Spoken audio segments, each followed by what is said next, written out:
You're listening to the Bitcoin Takeover Podcast, the Bitcoin podcast for OGs and intermediaries. Make sure you subscribe, leave a comment, and like this episode. Also, read the new BTCT KVR magazine. This episode is sponsored by Wasabi Wallet, Crypto Steel, Shop in a Bit, and Sato Dime. Thank you for listening.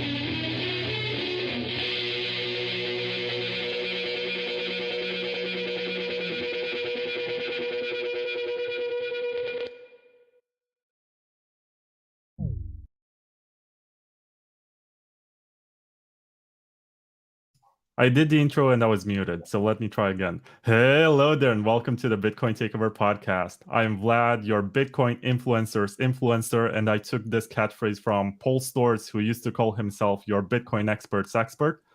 And this is Paul's third appearance on the podcast. Originally, the plan was for him to debate someone who is a critic of Drivechains and for me to moderate that debate, but it turned out that nobody wanted to take that side. I mean, there were people who expressed criticism, but they did not want to get on camera and have this debate. So basically what we did for this episode was to take some different points of view and lots of tweets, lots of posts, and a lot of commentary that we have seen this past week. And we put that together, and I'm going to read it. Paul is going to react to it. I think overall, the purpose of this is to be a bit funny, so we're going to have some jokes, but also to be informative, because it seems like too many people comment without even at least reading what the BIP is about, and there are lots of misconceptions about it. So hi, Paul. Hello. Hey, thanks for having me. It was Nick Carter who said that I was the Bitcoin expert's expert. I never said that about myself, but people then started to repeat it, and so then what could I do except let it catch on? Fair, I guess, but you didn't push it too much because you kind of stuck at marketing. Could have pushed back against it and insisted that I was nothing. I was no one's expert in anything. So yeah, I guess so. All right, let's do it. Yeah, let's look at your background right now, Paul, because some people call you a spook. Others I think it's the haircut. This guy who's trying to attack Bitcoin. And of course, you have a background in institutions that, of course, are enemies of Bitcoin, right? It is interesting if you put it that way. NBC Universal. Yeah. So let me share my screen right now. You worked in biostatistics. That's a certification I got once. Yeah. Weatherhead School of Management. You have an MBA and an MSM in Strategic Management, Operations Research, Supply Chain Management. And you have a bachelor's in Economics, Psychology, Mathematics, and Music. That's right. How does that work? I came in with a lot of AP credit, and so I was able to get a good head start in econ. I added a second major, and then I added 2 minors, and then I graduated. I graduated in 3 years and stayed on to do a 5-year master's degree, but that was too easy, so I added a second master's degree, the Master's of Science in Scientific Management. That's like a branch of applied math, operations research. It's like optimization and things like that. Okay, so you worked to calculate the economic cost of CO2 emissions. Yeah, I know. That's funny. Yes, I sure did. Yeah, that was used by the White House, that model, to whatever. As far as I know, maybe not, but that's what I heard. So, of course, Dr. if you take into account the popular opinion among Bitcoiners on Twitter, global warming is a scam, and therefore you worked on a scam, and you're pushing the grift to Bitcoin right now, right? Yeah, I guess so. I gotta hand it to Dr. Nordhaus, though. He was always in favor of like a carbon tax or like a market-based. He would get it from both sides. He would go to like a big event, and we have Dr. Bill Nordhaus here, and then he would just be like, we need a market-based solution to climate change, and everyone would just be like furious with him. I Yeah, mean, yeah, that's yeah. my reading of the situation. And Obviously, I think I have even more stuff that's compromising. Like you worked as a yes, statistician, not as an economist for Block, which, as far that's as I know, true. is Jeff Garczyk's company. That's And true. Jeff Garzik coded SegWit2x, so I see a pattern here. He did. Yes. It was kind of a shitty code implementation, if you ask me. But maybe it was on purpose, maybe it was not. I don't know. Maybe it was. I don't know either. Director of research, and now you're self-employed. You're also a Yes. CEO of Layer 2 Labs. And I took a look at Layer 2 Labs, right? This is Layer 2 Yes. Labs. You have a summary. Okay. You're based in the Cayman Islands. You know who else comes It's from an news to island? me. No, who? You know, the island, Epstein Island, Oh, Cayman yeah. Island. Of course, I'm not aware of ever having been to any Cayman Islands or this Georgia. spook stuff always comes from islands. And when you look at people, you see that there's nobody here. But let me click on this to see what happens, to see what pops up.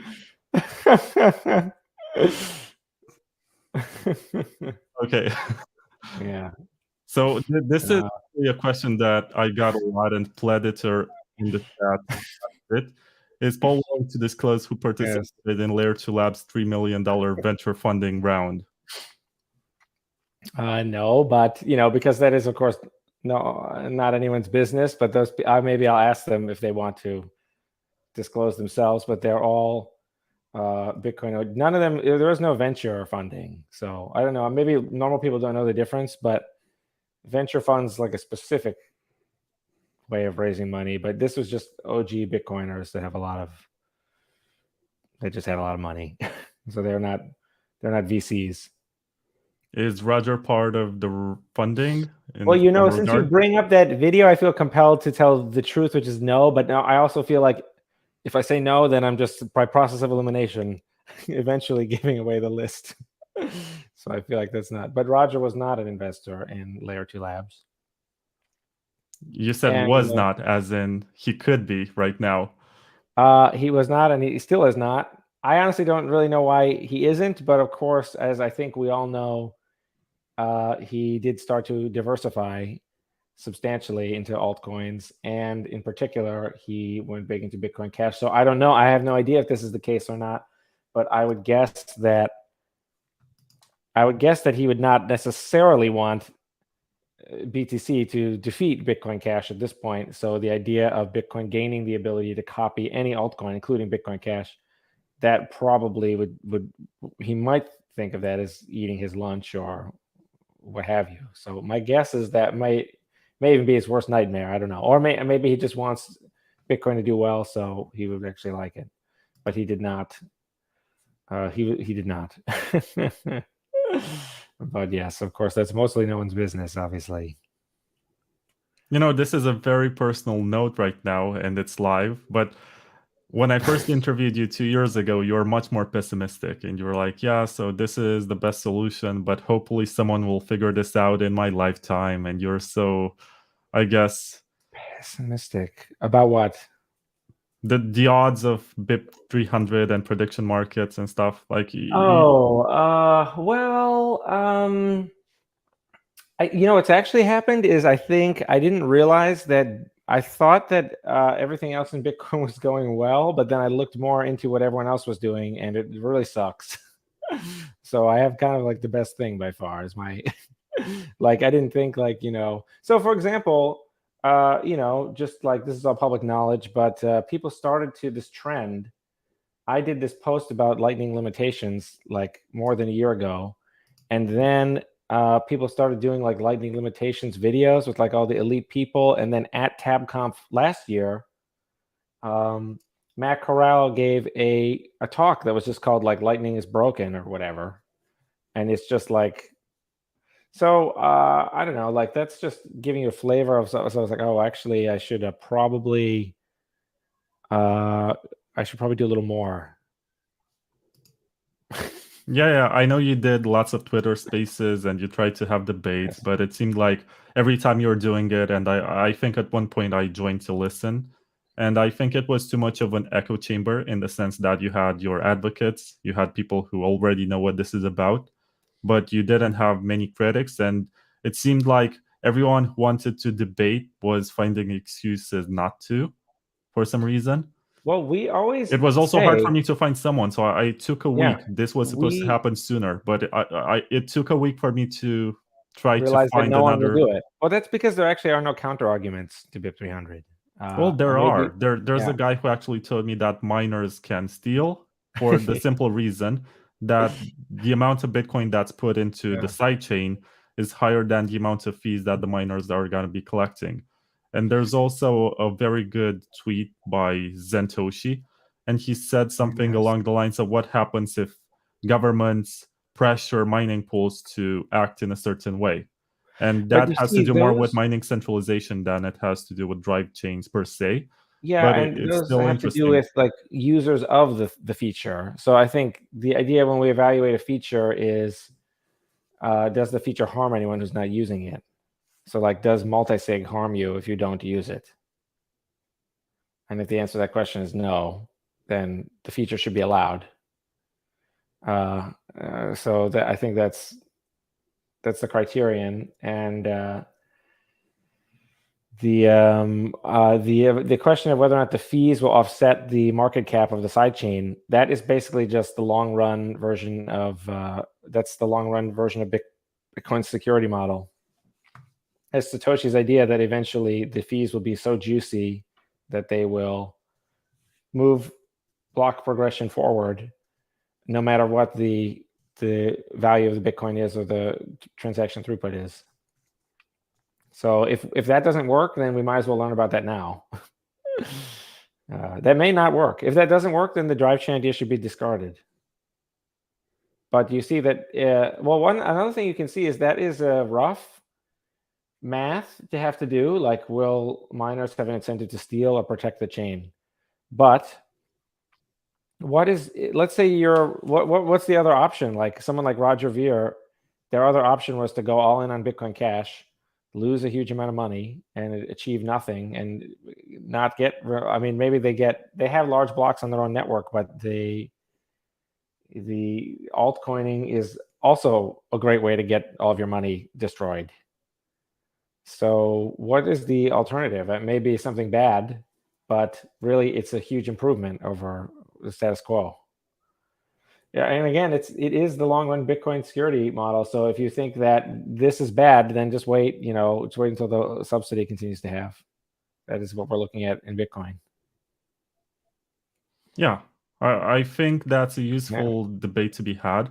And also something that you said on Twitter. I mean, you are surprisingly joyful and in a good mood as compared to how you seem when you tweet, when you seem grumpy and frustrated and you're trying to get back at trolls. Well, I I guess think it this is is tough. your degree in psychology at play right now. The medium of text, I think, does make it confusing sometimes for people if to read the mood. I think, certainly it is annoying to be misunderstood, but when you get something like Drivechain is for adding shitcoins to Bitcoin, like, I know that eventually all these other people will eventually come out and say, this is not accurate, this is not a smart thing to say, as they are doing now. You know what I mean? Like, we have people coming out and saying that this is, these aren't real criticisms. So it may take a little while. The what is it? I think Mark Twain or someone said, like, a lie can travel halfway around the world before the truth is finished putting on its shoes. But you understand what I'm saying? Like, that critique is horrendous. You notice that none of the people who, take the idea seriously ever said anything like that, because they know it would disqualify just about everything.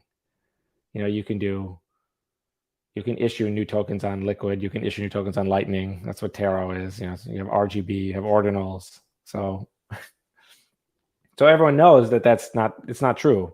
So all those people are doing is digging themselves into a huge hole. I mean, they have to hope that people are not going to screenshot these tweets, and it'll be like humiliating forever to have a critique that is so wrong. So it's not really that type of thing doesn't really bother me so much. I did, for the record, make a collection of tweets and I put them in a bookmark folder.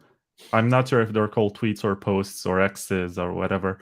We But got to keep doing them tweets. the point right now is that I'm going to read these to you and I'm going to put them on the screen. But before I do right, that, let's I do it. think it's useful for the handful of newbies who might be listening to this to explain what drive chains are and how sidechains are different or why they are necessary as compared to Lightning. Because Lightning has been presented as this ultimate scaling layer that's going to do everything. And obviously, there are some trade-offs and limitations there. So I'll let you talk, and as you talk, I'm going to look for these tweets and put them on the screen. Okay. What drivechain is a technique for enabling sidechains. So it's a two-way peg between, you have Bitcoin Core, which is the layer 1 that we all like, and you can send your coins to a different piece of software. So you can take something that's like Zcash, the software, cut the altcoin out, remove the altcoin, and then make it so it starts with no coins. You send Bitcoin over there and you use the feature, and then you can send the coin back. So it is an L2, such as the Lightning Network, but instead of a bilateral channel, or instead of a channel plus HTLC's network, the network is its own blockchain. So like the Zcash software blockchain, it would be the layer 2. And this is important. This is sometimes called the holy grail of Bitcoin, because it not only gives us access to every single feature that we could possibly want, but also the features are all kind of opt-in. You only get the features that you want. So Roger Ver wanted large blocks, but other people did not. So the trick, the holy grail part is that some people get a feature and others don't. And one thing I never anticipated was that how confusing that would be for people. People really just don't wrap their heads around that. It's a relatively simple idea, but they really are convinced that if Drivechain allows a large block sidechain, then it is a block size increase, or I get it from the other side, where large blockers will say, why do I have to settle for being on the L2? Why can't I have large blocks on L1? Like, people don't seem to get this basic point, but the more people disagree, the more it will prove that BIP300 is actually a good idea. So ironically, the more people fight BIP300, the more they demonstrate the problem that it solves. Okay. I found the tweets. We can start talking about them, but let me play an ad first and foremost, because I also need to eat. So 1 minute, and we'll be back. Wasabi Wallet is unfairly private. It's the most advanced and most used Bitcoin privacy wallet, with 500,000 downloads across Windows, Mac OS, and Linux, as well as thousands of fresh new Bitcoins getting mixed every month. Wasabi makes use of the new generation Wabi Sabi engine to create mega coin joins, thus mixing your Bitcoins with those of hundreds of other users. For amounts lower than 0.01 BTC and remixes, you pay no coordination fee. Even if you don't use CoinJoins, Wasabi Wallet has a native Tor integration and downloads block filters to help you keep your network level and public key privacy. Download Wasabi Wallet for free today at wasabiwallet.io and experience the future of Bitcoin privacy. Do you like the Pump It Lumdart girls? You're muted. I was going to say that your ad game and intro game has been improving. It's been improving. Yeah. So I actually paid these actresses to read out my text, but I have been accused of promoting prostitution. And I was like, what? And then I said, I apologize for not getting real prostitutes, Yeah. Next time I should, just like Bitcoin Uncensored. But let's talk about, this is like the main event. This is why we got here. This is the purpose of this. All right, let's do it. And I'm going to share my screen on this specific window where I saved some of the most glorious tweets in existence. So let's start with this one by John Carvalho. Just for the record, he is a friend of mine. I look up to him. When he was here in Romania, we used to hang out, and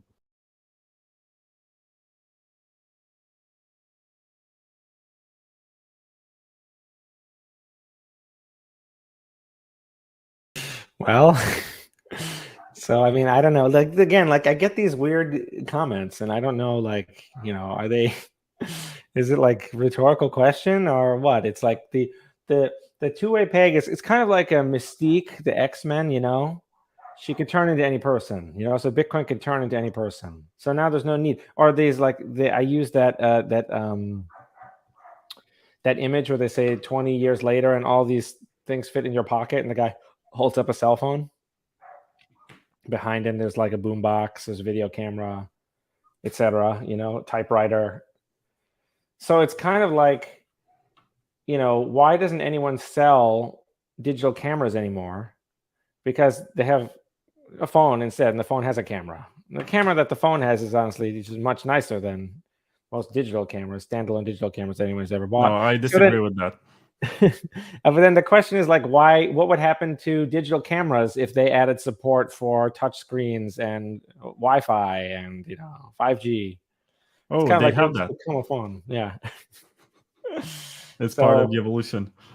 But that like many more people own cell phones, have become mainstream part of human culture and experience, but merely a digital camera or a digital camera that also has Wi-Fi has not. So there's like one thing wins and the others lose, and that's why there's no contradiction. I mean, There is all like I disagree with this analogy. Maybe MP3 players, because nobody buys an MP3 player anymore. They get their phone and they put MP3s on their phone, and it's like a multitasking device, or a portable radio, because you have that in your phone, and nobody buys a tiny radio anymore. I mean, very few people do, but I think it's a better analogy because I have to defend myself because I have some very fancy cameras that I use. And I'm trying to but most people don't. They're niche, though, of course. Most people don't really tell the difference between a camera and the phone. Who doesn't have a smartphone versus who doesn't have a digital camera? It's night and day, is it not? I agree with this, but at the same time, you can't really compare the quality. Right now, I'm doing this from an actual camera, not a webcam. I agree with you about that, but that's sort of the point, though, is it has to be really, really superior in its specialized way to even make a sale at all. Otherwise, it just doesn't exist. So I don't know. I guess what John must think, he must think that proponents of BIP300 think that when BIP300 activates, like this magic sphere will expand and destroy all the shitcoins instantly. Like that's what he must think that we think, right? I mean, how else can you interpret this? Well, I think it's a bit offensive in the context that these altcoins don't have Bitcoin's network effect. They don't have the same adoption rate. They don't have the same value proposition. Smaller community, smaller, like not they as don't even have the same recognizable. security, right? Because that's the selling point for Drivechains. You're saying, okay, why would you want bugs in proof of stake to secure your contracts when it could be this huge hash rate that's being put together by miners? Yeah, right. So I don't know. Like, I don't know. I mean, like, are people persuaded by what John says? Like, is that what they think happens? Is that if a shitcoin adds support for drive chains, it will immediately, destroy Bitcoin? Like, that's what he thinks we think? I don't know. Yeah, I gotta tell you that you are the second guest that I get on the Bitcoin Takeover podcast season 14 who gets called an attacker of Bitcoin. And along these lines, I have to read another tweet. I said twit. Almost twitch, but I'm gonna get canceled. So Brian Caps Lockhart says, okay, I'll admit I was wrong. It's an attack. But more like, okay, I'll admit I was wrong. It's an attack. And this is a screenshot from a tweet of yours. Yes. Where you're saying miners have the fiduciary duty to maximize transaction fee revenue, and that will lead them to MASF. This means miner activated soft fork. Activate a certain 2 bips. So you're talking about 300 and 301, obviously. That's right, yes. And then you said you're welcome. I'm reading out loud for the people who will be listening to this on Spotify, just for the record. So basically, you said that the miners can activate BIP 300 without permission from sovereign nodes. And Brian Lockhart said that you are an attacker. It's a 51% attack if miners do something that they want. Well, I think there's a lot of confusion about soft fork. Well, one thing is, though, is there's a lot of confusion about BIP 300. It doesn't actually harm anyone if the miners activate it. So as far as anyone knows, in fact, the miners have already activated it. You can't even tell. So there is no victim. So anyone who doesn't like it just doesn't understand it. That's the bigger picture, I think. It is true that merely if all that happens is 51% of miners activate a soft fork, then that is not really enough, but that's not realistic either. It will always be like some people enforcing it, plus probably much more than 51% hash rate. So just in practice, it will activate. I think, you know, I have a dispute, and I was tweeting about this earlier today. I have a disagreement with Luke Dash Jr. and Adam Back, and I think they are some of the absolute smartest people in Bitcoin. But I have no idea what they're talking about with this, because the soft fork was invented because it was too difficult to get everyone to upgrade.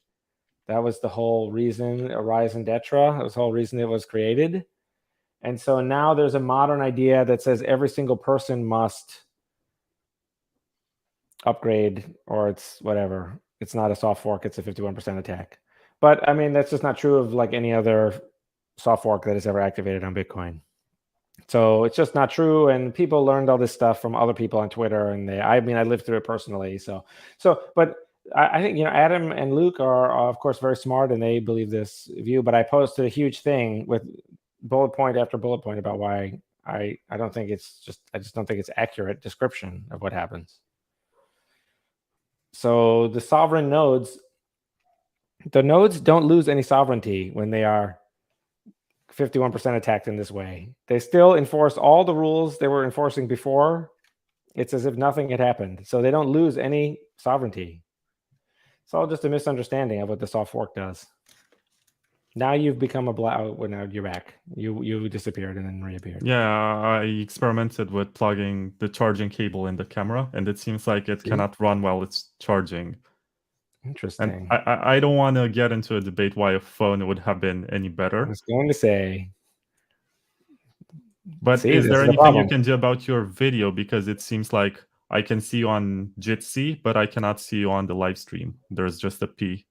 Oh, I guess it's because of your connection. Did I do something wrong? What am I supposed to be doing? Fix your connection, I guess. My internet is not. I think I'm plugged into my Ethernet. It should be. Maybe I'm not connected to you. I don't know. Why am I only a dot? I was a thing before. Maybe it'll fix itself. Hopefully. So let's get to another tweet that I think this was the most hilarious of all of them. I'm still trying to understand what to make of it, because Vortex said there is absolutely no reason to ever issue altcoins on Bitcoin's L1 chain. Those kind of security trade-offs belong on layers above L1, but never on L1 itself.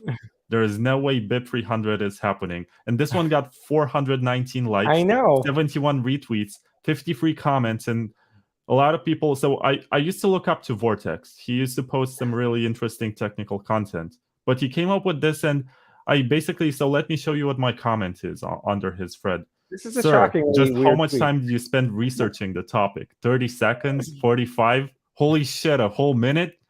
Drive chain activity does not affect the base layer, and you already have L1 shitcoins as stamps, inscriptions, counterparty tokens, colored coins, and stuff.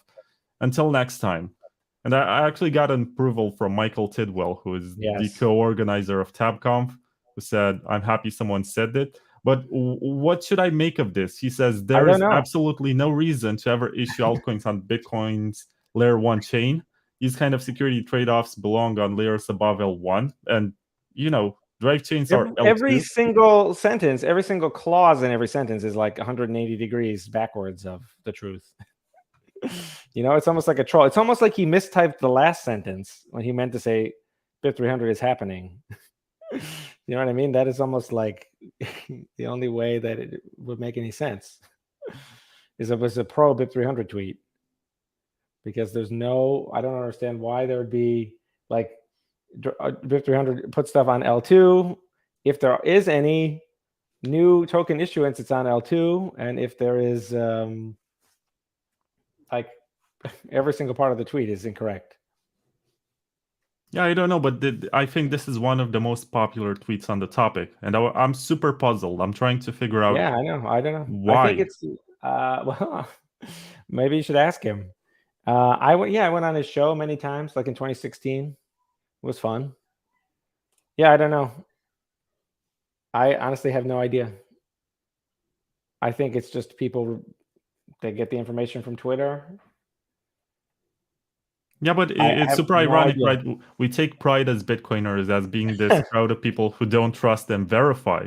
We make our own opinions. We review, or if we're not technically competent. We run a full node. We care about decentralization. We uphold principles, but it's like really people have no idea about anything. Yeah, it's not a good. I actually had quite a few people message me over the last few days who were like, "Oh, I had no idea the rank and file Bitcoin were so clueless," and people said like, "Oh, I just want to sell all my Bitcoin now."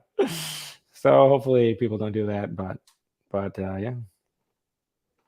I think I experienced, so if you told me last year that in the next 10 months, actually no, we are almost in September, in the next 9 months, we're going to see how people advocate for censoring transactions in the mempool and filtering certain types of transactions, and then try to say that shitcoins are fine and we should not bring some use cases to Bitcoin sidechains. Like, I would tell you that you're crazy last year. But this year it seems like, I don't know, did I step into a portal with an alternate dimension where people are fine with shitcoins, but they are fine with them but don't like to admit that they are? Or maybe that these same people are under paychecks by the people who benefit from shitcoins, because a lot of the Bitcoin scene, and I don't want to talk shit about anyone, but it's suspicious how many of these people are financed by Bitfinex and Kraken. And Bitfinex and Kraken are doing a lot of stuff on Ethereum. So why don't we get part of that share? You know, maybe not everything that they're doing, maybe not the Leo token or whatever is happening there at Bitfinex, but still some Tether stuff that can easily be put on some sidechain of Bitcoin. It is already on Liquid, but what's the volume on that one? I guess it must be the trust model or something that did not let that one get too much traction. You're sort of almost, well, with something like that, you kind of want to be with the herd. You know, you want to be where everyone else is, I guess. I mean, I don't really use Tether, but I think my guess is you would want to be like wherever most people are, so that you have a strength in numbers type of a thing.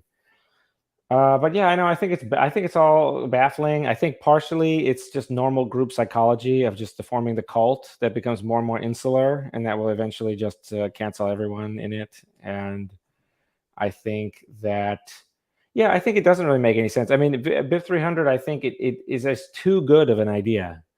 It does all these great things and it has no downside, and therefore it actually makes a lot of other people look bad, or it makes other projects look bad, or makes, if someone is funded, if they have equity in some other startup, it actually looks bad if I give this idea away for free.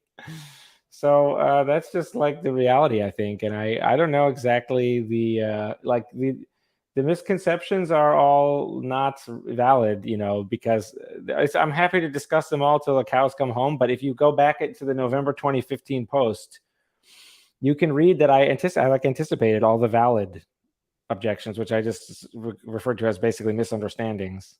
I said, this is what people will misunderstand. I was completely right. So yeah, and then people say like, whatever, this is an attack on Bitcoin, but it's like, no, I predict every single thought that has passed through the Drivechain critic's head, I predicted before November 2015 when I wrote the article about what it is. And oftentimes people just confuse, like they don't even bother to keep straight, like a Blockstream's vision of sidechains versus mine versus whatever. So maybe, I don't know if we have more tweets about that. But yeah, I think the Bitcoin Vortex quote maybe it just shows, I think, how these people are all just virtue signaling to each other, and they don't actually. It's kind of like when you see people at a like a Republican rally or a Democrat rally, and they're it's all just performative. That's my guess is part of it. I think it is just the cult is very strong. People want to be popular. They don't want no one wants to have a bunch of people on Twitter like yelling at them or whatever. And as a result, it's just this will happen from time to time. The irony is, of course, once we activate BIP 300, this will never happen again because there will be not be a need for any soft fork on Bitcoin L1, and there also won't be any need for any toxicity because people will get whatever they want. So this is like this is the final boss, really, to some extent. So first of all, I gotta tell the people from the chat. There's Bitgwin who asked a couple of good questions. Great. There's Florin Stelian who said something interesting, and also Matthew Haywood, who basically told me that I'm citing too much with you and I should read some valid criticism that has been tweeted, which I will. It's on the list. Good. Yeah, put them. But anyone in that, the comments, put your irate messages in the comments, and we'll do them all. I mean, I've been doing this for months and months, so I'll do it. It's hard for people to come up with something that I haven't heard dozens and dozens of times already. Before that, I want to ask you this. What happens if a drive chain becomes dominant, meaning that it has more transactions and generates more fees than the base layer? I think that is, I don't think there's anything wrong about that, and I think that actually is likely to happen because the base, my view is all the fees will be, every transaction will not, like from far away, Bitcoiners have this view.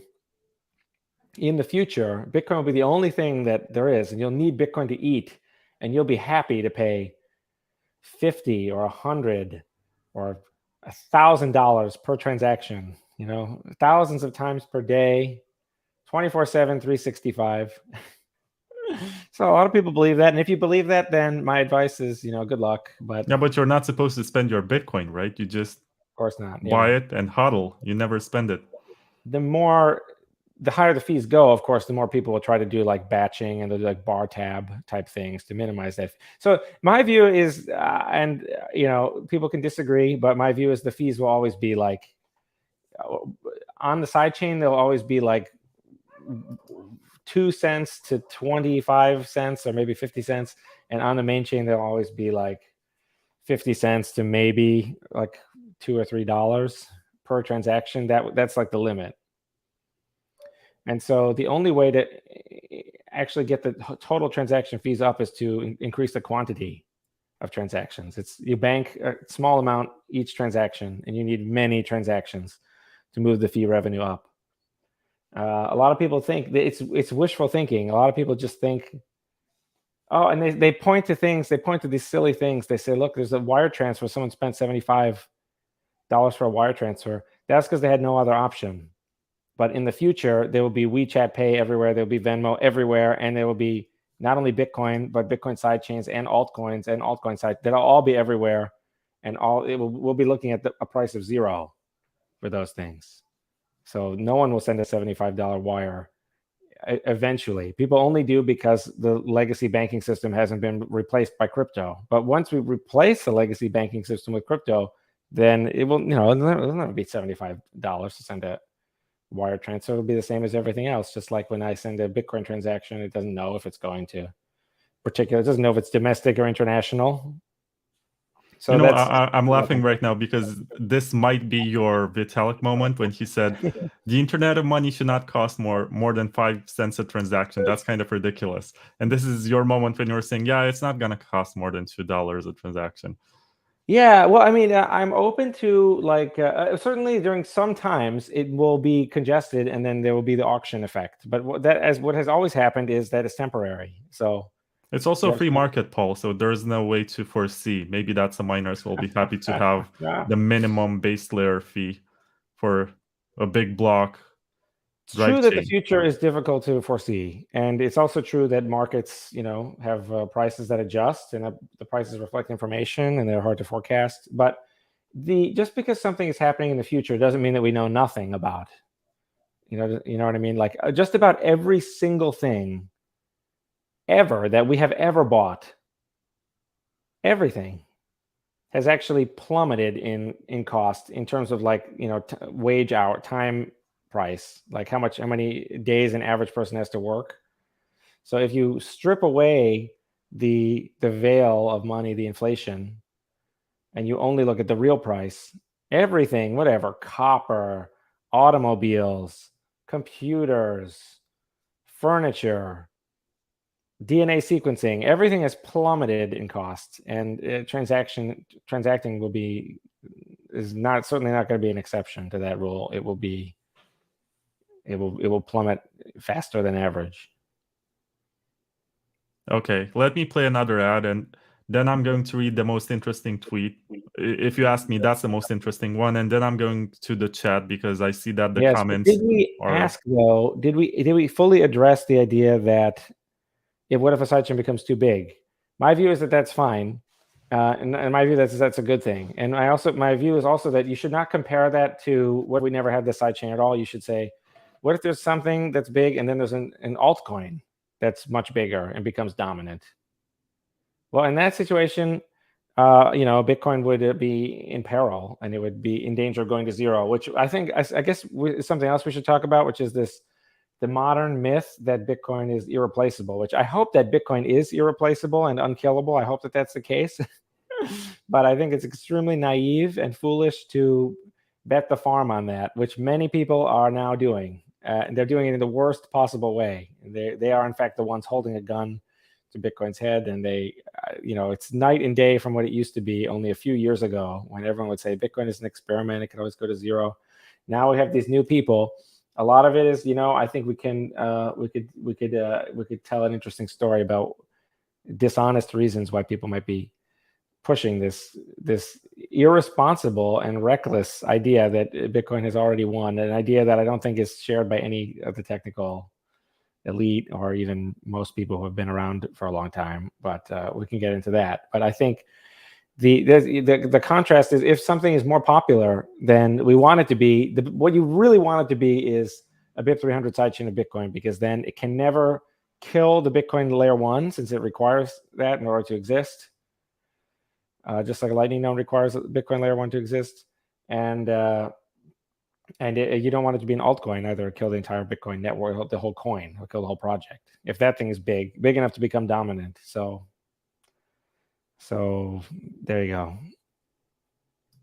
Yeah, let me play the ad and then we can get back to this. Okay. CryptoSteel is the original Bitcoin cold storage backup, and it's been innovating self-custody since 2013. Designed and manufactured in Europe from the finest and most resistant stainless steel, the CryptoSteel cassette and the CryptoSteel capsule are industry standards. These cold storage devices are made to resist house fires, extreme floods, and physical shocks. You can also use CryptoSteel to store your important passwords, BIP39 passphrase, or Nostr private keys. Buy your CryptoSteel today from cryptosteel.com and use promo code BTCTKVR to get a 10% discount. CryptoSteel. Secure your Bitcoin like an OG. Do you have a CryptoSteel, Paul? On mute. Okay, you mute me every time. I don't complain. But do I have a CryptoSteel? I think someone gave me. I get all the names. I get all the names confused of the different steel, because many people have done this. But someone gave me one as a gift. Oh, probably Bill Fuddle, because you're on their I have Bill podcast group. Yes, I have that one, and I think I also have a CryptoSteel. I think these are great. I think these are fine. I'm not like I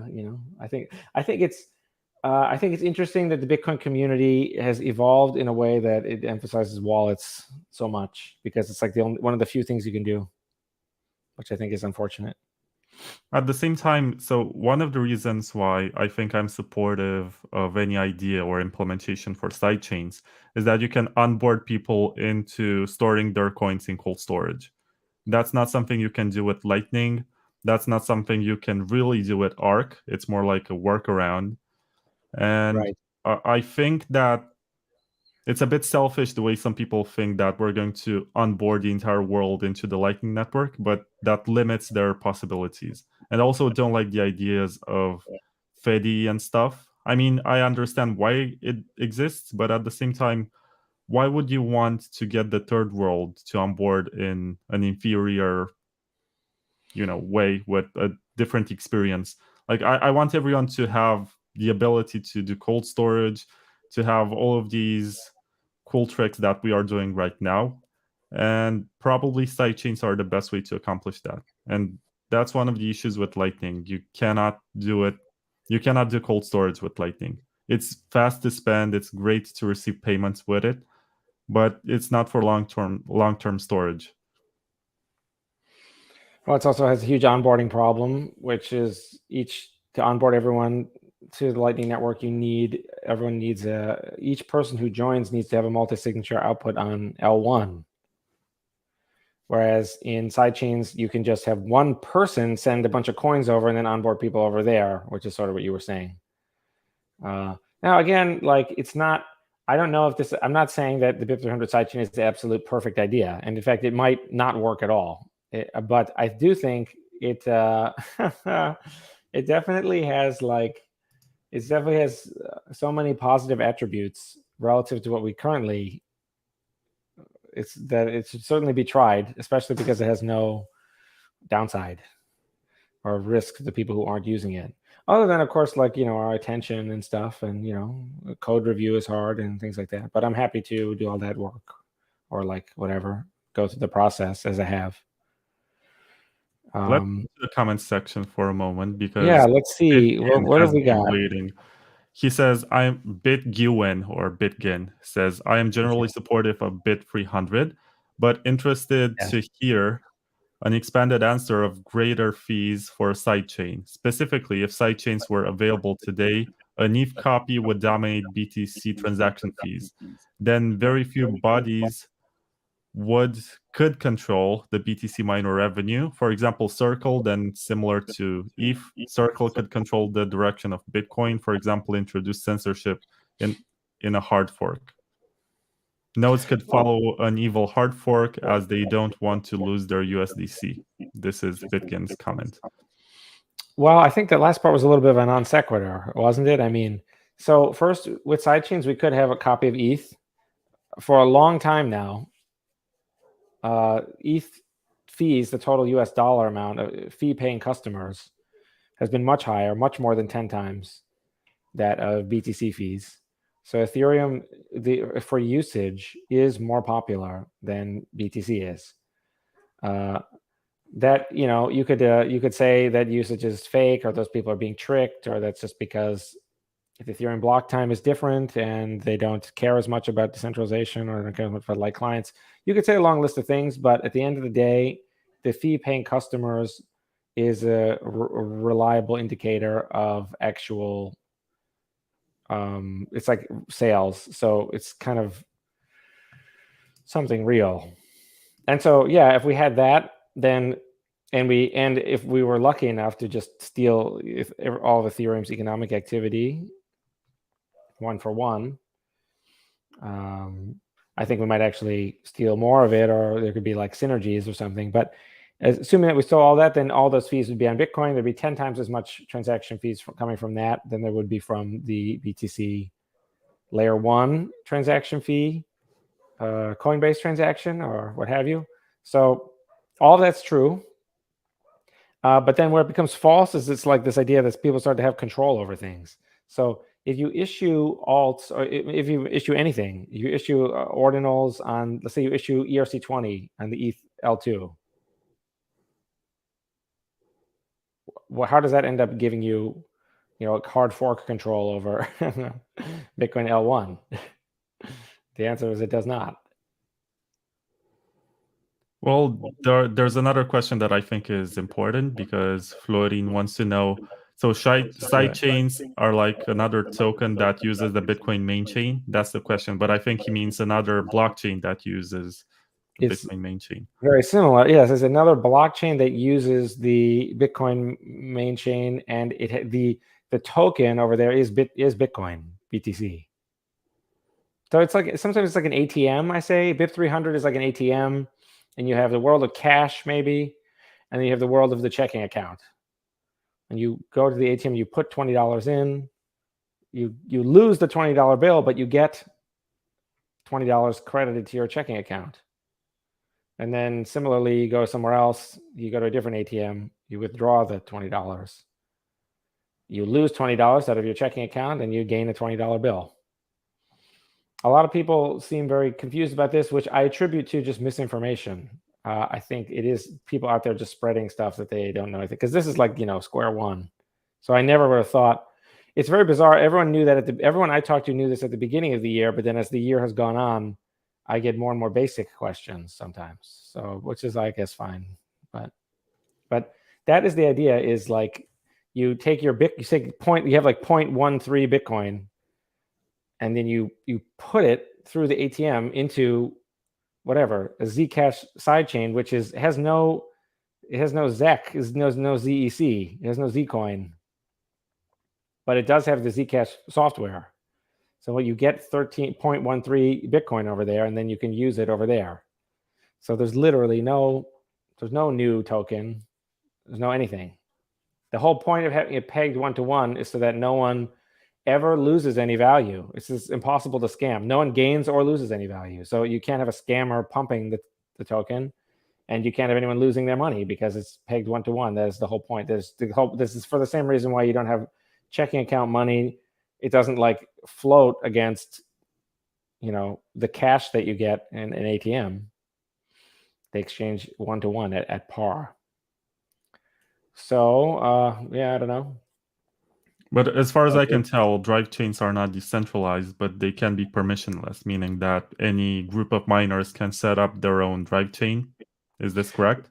Well, that's a good question. I mean, first of all, I'll answer that question, but please let me know if you think that I've actually answered these people's questions, or if people in the comments think that didn't answer my question. Because I don't really know at this point. I've been doing this for so long. I don't really know, like, what are people confused about, or what does answer their question. But to answer your question, there's something important about the way I think about this, which is that everything that touches proof of work relies on the miners to some extent. So even the Lightning Network requires that the justice transaction not be censored.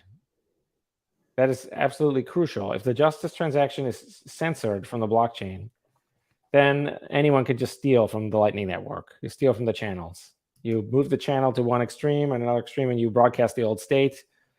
You are never caught. You leave with the money, and after having spent all of it, so you double spend. So while it's true that those who use a BIP 300 sidechain must trust miners more, it's almost not really the case that this is like, if 51% it's dead set against you, they could block. You could have a ZK Sztorc chain that is provably that miners can't steal from, but the withdrawal transaction still has to make it into L1. The miners can just censor that and hold all the money hostage. The miners can censor any transaction and hold it hostage between the sender and receiver. Miners can hold liquid withdrawal hostage. So the federated model is the 51% model. Everything is, the 51% assumption is threaded into every single thing. And the only way to get rid of it is to get rid of proof of work, which is not a good idea. Proof of work is a good thing. We like proof of work. So it's true that BIP 300 has more of a risk. Didn't we say that earlier? It's more of a risk, but the people who want the new feature, they want larger blocks, or they want ZK Sztorc, or they want whatever it is. Those people, they don't have another option. So this improves their bad. The only option they have is to buy an altcoin, which is not a good option. So this improves. But what I'm trying to say also is that the thing that we assume, this 51% miner honesty assumption, is like, that's also like already assumed in Bitcoin. It's true in Bitcoin, it's not quite the same, but in Drivechain, it's not quite the same either. The 51% miners can't just steal the coins the next moment. They have to steal them slowly over 6 months. So they have to like, there's this prison metaphor that people don't like, but I like it because it's like you have this, it's just this one event, which every 6 months, which is which group of people is going to leave the prison, which bus or something. And that's the only thing that the miners can screw up is they send the wrong bus out. And the bus is identified by one hash. And the full node has the right hash. And layer 1, BTC sees the hash. They just have to match. And it's very slow and transparent. So it's not like, the additional honesty hash rate L1 miner assumption in BIP 300 is very, very, very tame. So I don't know. I mean, I hope I'm answering people's questions. Is this like rambling and confusing or what? A bit, but let me ask you something more specific. Okay. Currently, we have the Liquid sidechain, and we also have Rootstock, which has been rebranded to RSK. Rootstock aims to basically be a backup for Ethereum. If something goes wrong with Ethereum, you can port some contracts to that different sidechain, which is being merged mined already by about 50% of the hash rate. So we already have merge mining, but there's not much action on Rootstock. So there are two layers to my question, no pun intended. But first of all, you have the differences between Drivechains and Rootstock and Liquid. And then you have this question of Liquid and RSK obviously failed to get traction. Why do you think that Drivechains are going to be different? Well, it's true. They may not be, but I think we have quite a few reasons to think that they'll be pretty different. I mean, so Liquid is not, Liquid and RSK are both federated. Liquid was not even open source until recently. Liquid had a bug where they didn't even realize that anyone from Blockstream could just withdraw the money at any time for months. And then there was this kind of like weird cover up about it that James Prestwich looked into. On Liquid, all the transaction fees go to a wallet controlled by Blockstream. The federated model relies on, it's set up so that it's based on the reputation of the people who are holding the keys. So on L1, it's just an 11 and 15 multi-sig, even though it wasn't actually that in practice because of a bug. But it's 11 to 15 multi-sig, and no one knows who these 15 people are. No one knows if they really are the only ones with the keys, or if the keys were just generated by one guy and then given away to 15 people, which would make the security completely worthless. The Federation people don't get anything. They don't get money in return for doing the job. So there's an incentive misalignment. So you have unknown people. They're crucial to the whole thing. They can rug the system. If too much coin goes into the system, they can rug this system. And so whereas with BIP 300, it's all the same group the whole time. The miners add the sidechains. The miners do the withdrawals. The miners collect the transaction fees. So it's the same group. And as the sidechain becomes more popular, it has more coins and more transaction fees. So it's all aligned versus unaligned. So, I mean, those are some reasons. RSK, I think that RSK has some mysterious decisions, but I think that people in ETH understand the goal for BIP 300 is to emulate all the altcoins and kind of break their spirit, so to speak, and say we can copy anything that's out there.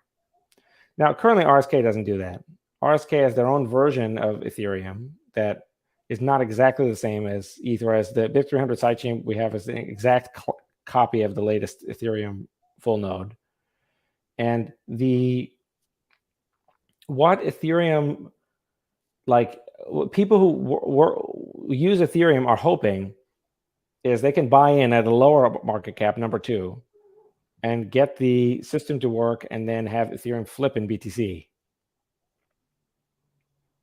So they don't want to switch to RSK. Those people won't switch to RSK ever. But if we copy everything and we just make it clear that no other sidechain has a future, then it's not so much that people will come back as so much they'll have no choice. It'll be the ironically true version of the the fake Bitcoin fantasy of people paying high transaction fees, they will come back because there's just no future on any other chain. I don't know. Does that make sense or not? No, not really. I mean, you did not really explain why a drive chain with Ethereum scripting language would be any different in terms of success as It's opposed to RSK. Ecosystem. So like, okay, so RSK is federated. RSK is not the exact same as ETH, whereas the goal is to copy it exactly. But you can use the exact same flippening argument. Which flippening argument for that? You think no, because RSK does not inspire fear and dread in the Ethereum people.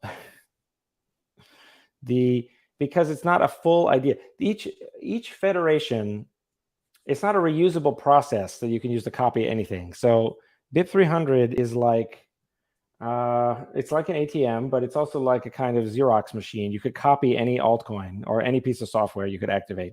But with the federation, you have to, it's one event. You pick the people who do the federation and you pick what they'll be doing. Does this make sense at all? Like the BIP300 is a decentralized process. So it's like a kind of, it's like a long division or something. It's something you would do to a sidechain to turn it into, excuse me, it's something you do to altcoin to turn it into a full node, of a sidechain full node on BTC. I mean, that makes sense, but you can apply the exact same principle. They meaning Ethereum, had 72 million coins that were pre-mined. Some of the early investors still have them. Some of them are still motivated to pump the token and basically flip on Bitcoin. And they have this move fast and break things mentality because they already have a precedent in terms of breaking immutability. So they don't care too much about that. They can roll back whenever they want. Their purpose is just to push these experiments for financial stuff. I think Ethereum is more fintech than it is cypherpunk, but it also has some cool stuff that you could find in cypherpunk literature. But why would they want to come to Drivechains? That's the point. Because that's the point, is they would not, it's not the issuer, it's the user's demand. So it's not the issuer. The issuer always prefers to launch an altcoin and just sell the altcoin and extract free money from that. It's about whether or not there's a buyer. And if we set the precedent that Bitcoin will do everything, even things that the most Bitcoiners don't like, which is absolutely essential, we have to say we don't judge. Even if only 2% of the people want to do EVM, those 2 people go off on their own sidechain and they do that thing. So it's about minority rights in a way. So if we set this big precedent, then there's no demand for altcoins. But it has nothing to do with the issuers or the suppliers. Those people always hope, of course, that they can conjure the token out of thin air and then sell it for, conjure it for free and then sell it, just dump it on retail. But it has nothing to do with that. It's the demand side. There's only one way of really educating the masses on why they should not buy Ethereum. And that is if all those people are familiar enough with Bitcoin to know that it has an Ethereum sidechain that is a copy of Ethereum. So I realize I'm not explaining this very well, but it's an ecological thing. It's like, is there space for Ethereum? Well, as long as Bitcoin has decided that there's things it won't do, then there's always hope for an altcoin to replace Bitcoin. But if we take that hope away, then all the altcoins will just be dead, including Ethereum. And then, since there's an X amount of demand for whatever silly thing Ethereum is doing, X amount of demand for whatever you want to call it, DeFi, whatever, then since Bitcoin will be the only vessel that can receive that, then it will all come to BTC. But it's not as though, it certainly is not the case that on day 1 we activate Drivechain, then day 2 we activate the EVM, and then everyone moves over. That's certainly not going to happen. But who do you think is going to move? Is it going to be exchanges that currently have stuff on Ethereum, contracts and tokens and stuff like that? Because I see that there's this self-righteous, legal-abiding citizen argument that people present. and they say we don't want the scammers to come to Bitcoin. It's fine when they do stuff on Ethereum because they have legal defense and they have PR and whatever. But we want Bitcoin to have this clean image that there are no scammers here, which is, of course, naive. It's of course, you understand it's ridiculous. Like the media has been saying bad things about Bitcoin forever and tying bad things to us forever, and we explicitly have numerous scams all the time on BTC, as I'm sure you know. Yeah, but that's not the point. People are concerned that the government is going to come for Bitcoin, and they accept shitcoins as this shield around Bitcoin because they're the first ones to go to jail, right? The shitcoiners. And Bitcoiners can just tweet all day long and virtue signal about being the pure ones. I think that is a double-edged sword, though, because it says, if we're big, then we'll get the attention. If we're serious about winning and we're the only game in town and we're the biggest and the best and we're conquering the world, then we will get the negative attention. But yeah, if there's a bunch of other stuff that's like a buffer and we want to be small, but that is throwing the baby out with the bathwater. We don't want to be small. We want to take over the world. There's a comment in the chat by Boyacaxa. I'm not sure how you pronounce this, but he says drive chains have a problem. I want a two-way peg as well, but not one done by a vote. What the fuck is that mess? It's not Bitcoin, that's for sure. Okay, well, I mean, this is again like silly people don't know what they're talking about, but I mean, I'm happy to answer the question. I don't mean to be rude to the person who asked the question, but like the problem with voting is you have this like mathematical certainty that once you have, I think it's like 8 or even 9 people, your vote is very unlikely. And you vote between like 2 things. Your vote's very unlikely to affect the outcome. So that's the problem with voting. So people don't research their vote because they think I'm not going to cast the pivotal vote, so it doesn't matter. And when you have like a country like America where there's like 115 million registered voters and there's this convoluted process, most people's vote doesn't matter. So that's the problem with voting. So that person has an emotional reaction to the word vote. But what really happens in BIP 300 is more like a confirmation. You see, when you have blocks that built on the previous block, that's kind of like voting for which tip to extend. When you vote on one, you vote on all the others. And what BIP 300 does is more like a confirmation. It's like a super confirmation of the withdrawal. And if the withdrawal gets enough confirmations, then it goes through. That's kind of like what it does. And it's especially unlike voting because in a vote, you have 2 compelling options and you have people dragging the world in 2 equal and opposite directions, and also in the status direction that benefits the two government parties.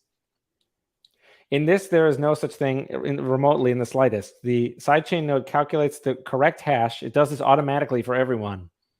And then it's going to yell the hash in every direction. It's going to put the hash in the SPV client of the sidechain node. It's going to be in every sidechain header.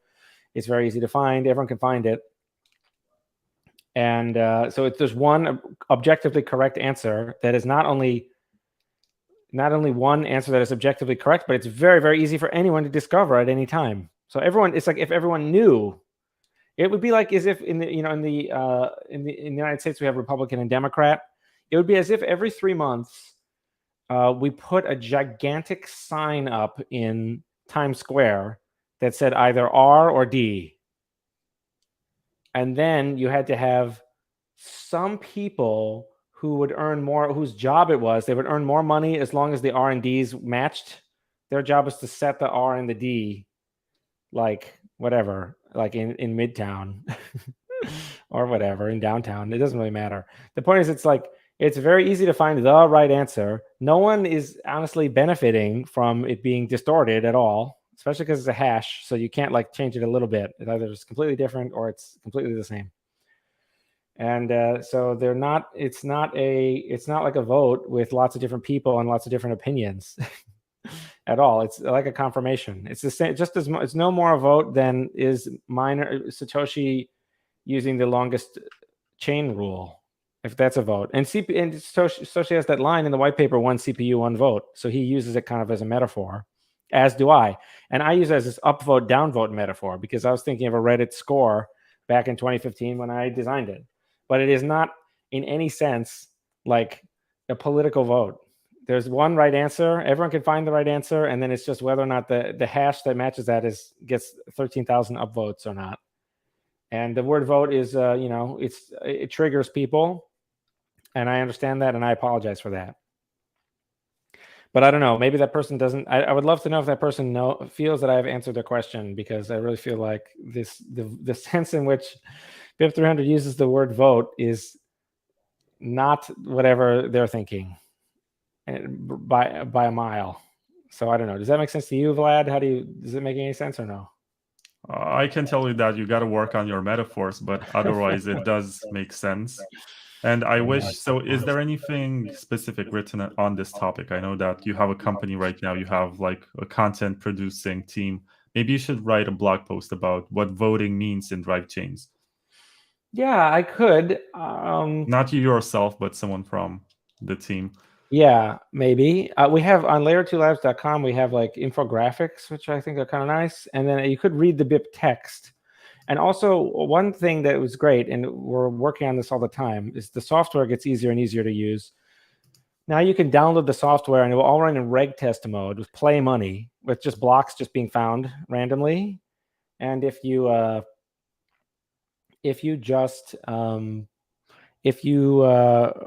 that software, then you'll see for yourself exactly what happens, and you'll see the sidechain in the ribbon.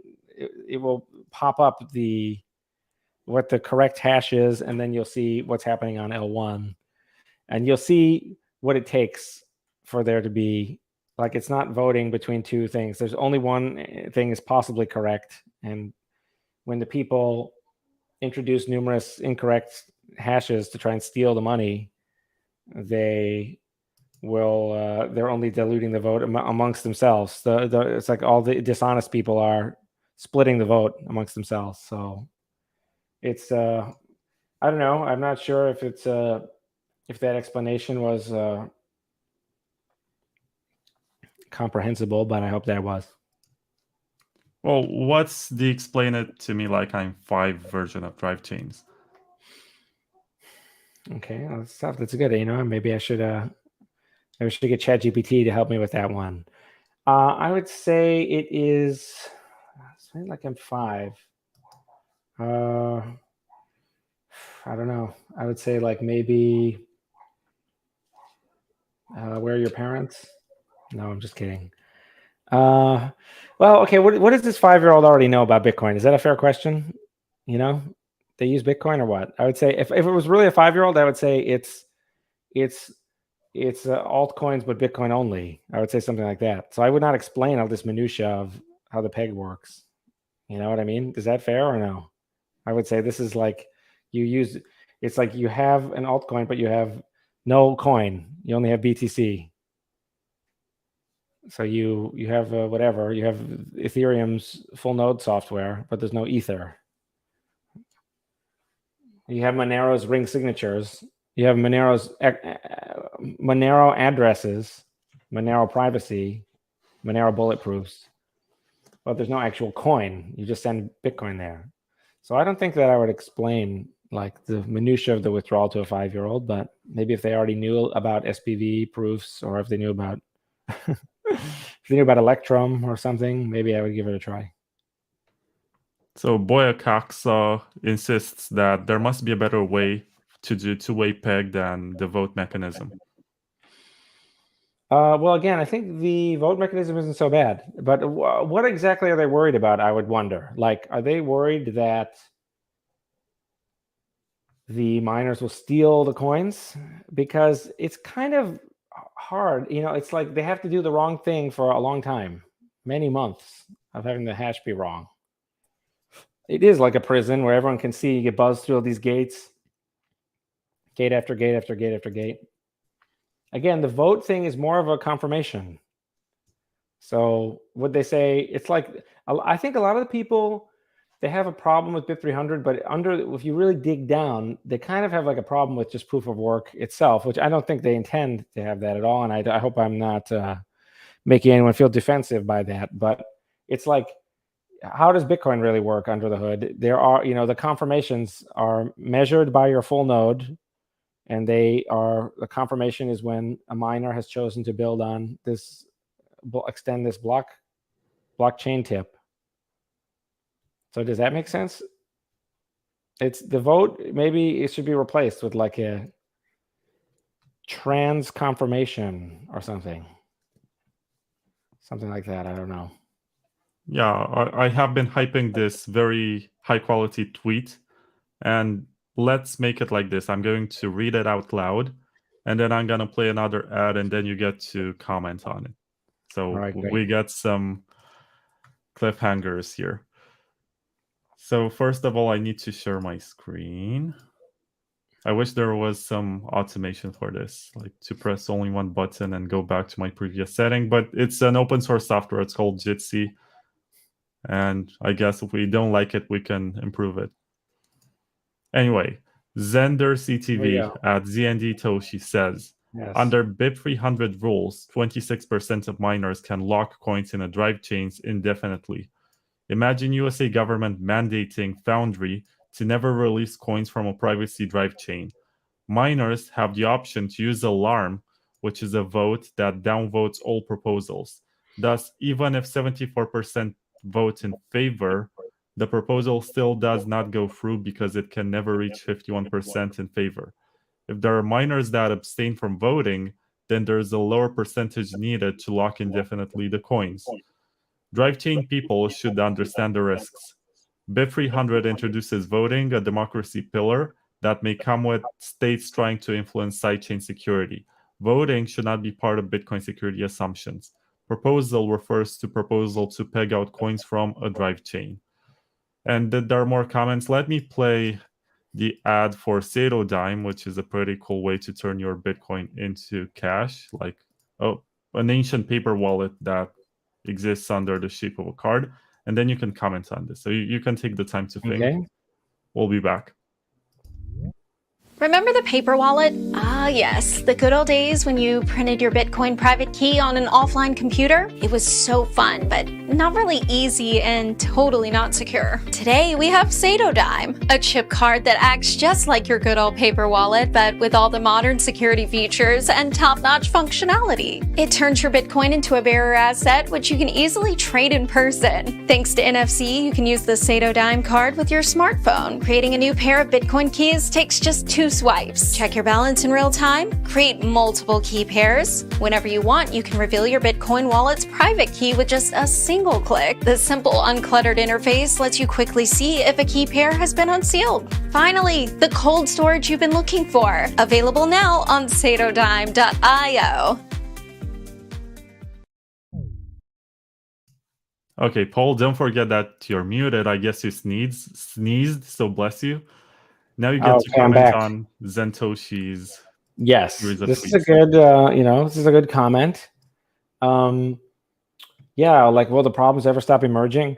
But I think what you have to keep in mind is this is, again, okay, so first of all, it's by design, it's supposed to be problematic for the users of the L2 because it's a question of ethics. Who is gaining the new feature of the sidechain, like the larger blocks or the privacy or whatever? That's the person who's getting the benefit, and so they should bear the cost. Now, why is it like this? Why is there ability to downvote, and why then can 26 defeat everything? Well, this is because if a vote is canceled or stalls out, it's going to take a couple more months to eventually be withdrawn. So, like I said, this is a situation where everyone knows what the right answer is. So it should be easy to get unanimous agreement to vote for the right thing. And if there's not, it means that something is wrong. And if there's something is wrong, it's better to delay and pause, because if the coins are stolen, if they're miswithdrawn, then you lose 100% of the value. But if they're merely, if there's merely a delay or confusion, it's just stalled. It's just another 3 or so months of time value of money that people can swap out at, whatever low interest rate. If people can sell the sidechain coins. Oh no, your camera's flashing. Yeah. I'm gonna replace it so you can keep talking. Yes, I'll keep going. So that's, what was he saying now? It was so distressing to see the red battery thing. It's always fear-inspiring when you see that. So the people who bear the cost should be the ones who opt into the new feature.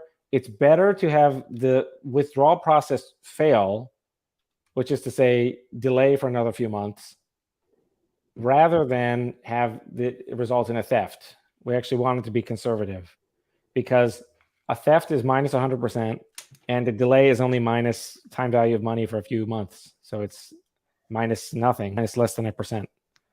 Very little. Now, with regard to that specific thing about what would happen if the US government told Foundry to hold the coins hostage, I don't think any of that would work. I think this is a question of what about the governments and mining pools? And it has nothing to do with sidechains at all. It's a question that has its own merit. And what we should do is we should make it as easy as possible to replace a mining pool and for miners to switch pools, so that at the drop of a hat, if a mining pool does something that the users or miners or anyone holders of the currency don't like, they will switch. And these people all have the same incentives. They're all the incentives are all aligned. The miners collect the transaction fees. The miners are only paid in BTC. It's not like the miners get paid in whatever, like Turkish lira or the euros or something. They get paid in BTC. So they want the BTC exchange rate to be high and not to crash. They want Bitcoin to work. They have vested interest in Bitcoin. They have the 100-block maturity period. So they have their incentives totally aligned. And we want them to have the pool on a very short leash.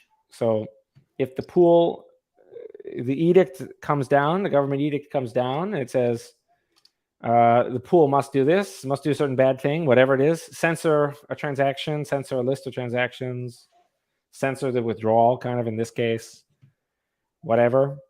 If they do that, then we just want everyone to just leave the Foundry pool immediately and join a different pool. This would be a great news for the other pools. They finally get the big break they've been waiting for, which is the opportunity to muscle in on Foundry's market share. That's the solution to the problem of pools. It has nothing to do with Drivechain. In the case of Drivechain, again, it's all perfectly aligned, because the people who opt into the new feature bear the risk. It's possible that it won't work, but if so, we should all learn that now, because this is the long run model for Bitcoin, of fees only being enticing enough to keep the network alive.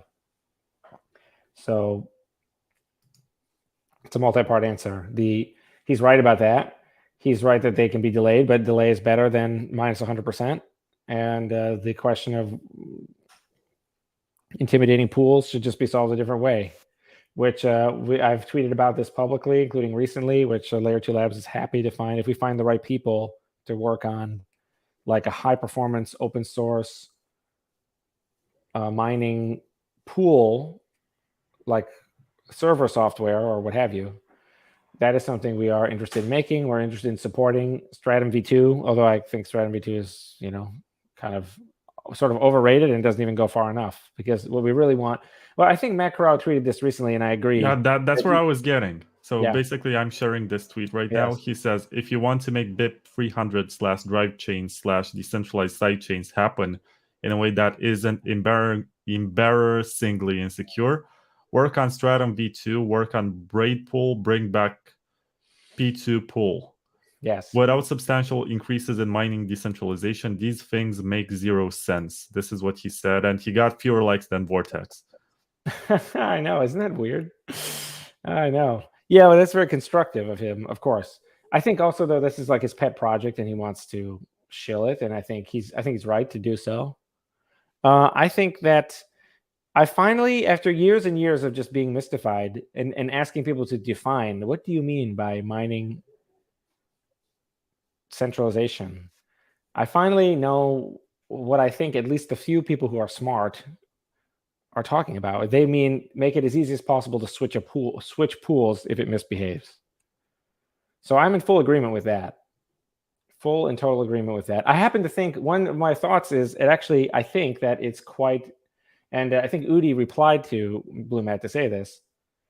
the situation is actually not that bad, because when's the last time miners have done anything wrong? There's only a few times, and they have weird extenuating circumstances that involve misunderstandings or something. So it's not like the miners are really not being that evil. So I think you could easily make a case that we don't actually need Stratum v2 right now, because the situation isn't that bad. But nonetheless, we should constantly be trying to improve it. I am fully in favor of making the pools as vulnerable as possible, driving their driving their profit margins like to zero, making it so they own nothing but like their name brand and like their IP address or whatever. And I think that would be healthy for Bitcoin to have competitive. But the thing is, I think it's already very competitive. I mean, don't you? What do you think about that? Like, what is the pool? See, the thing about pools is, the pool is a good thing. Without pools, we would never have small miners, and we would be dead. Without pools, there really would be. We're so lucky that we have pools. It's not even funny, because if we couldn't have pools, then you would never be able to be a miner unless you had something like 1/3000th, or some math that I have done is that 1/4500th, I believe it was, or 2500th. If you have that portion of the hash rate, you're fine in the 10-minute blocks, then you're finding one block on average every 31 days, which means that sometimes you're not finding a block for weeks. For months, for like 3 months. So there's no way you can have a normal business plan with the revenue that uneven, right? So you're out of business if you're too small.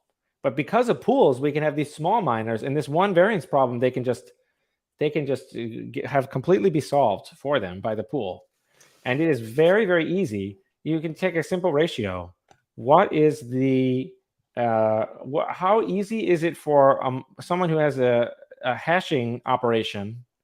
They have like a big warehouse full of miners or whatever, their home miner, they heat their swimming pool with their miner, whatever.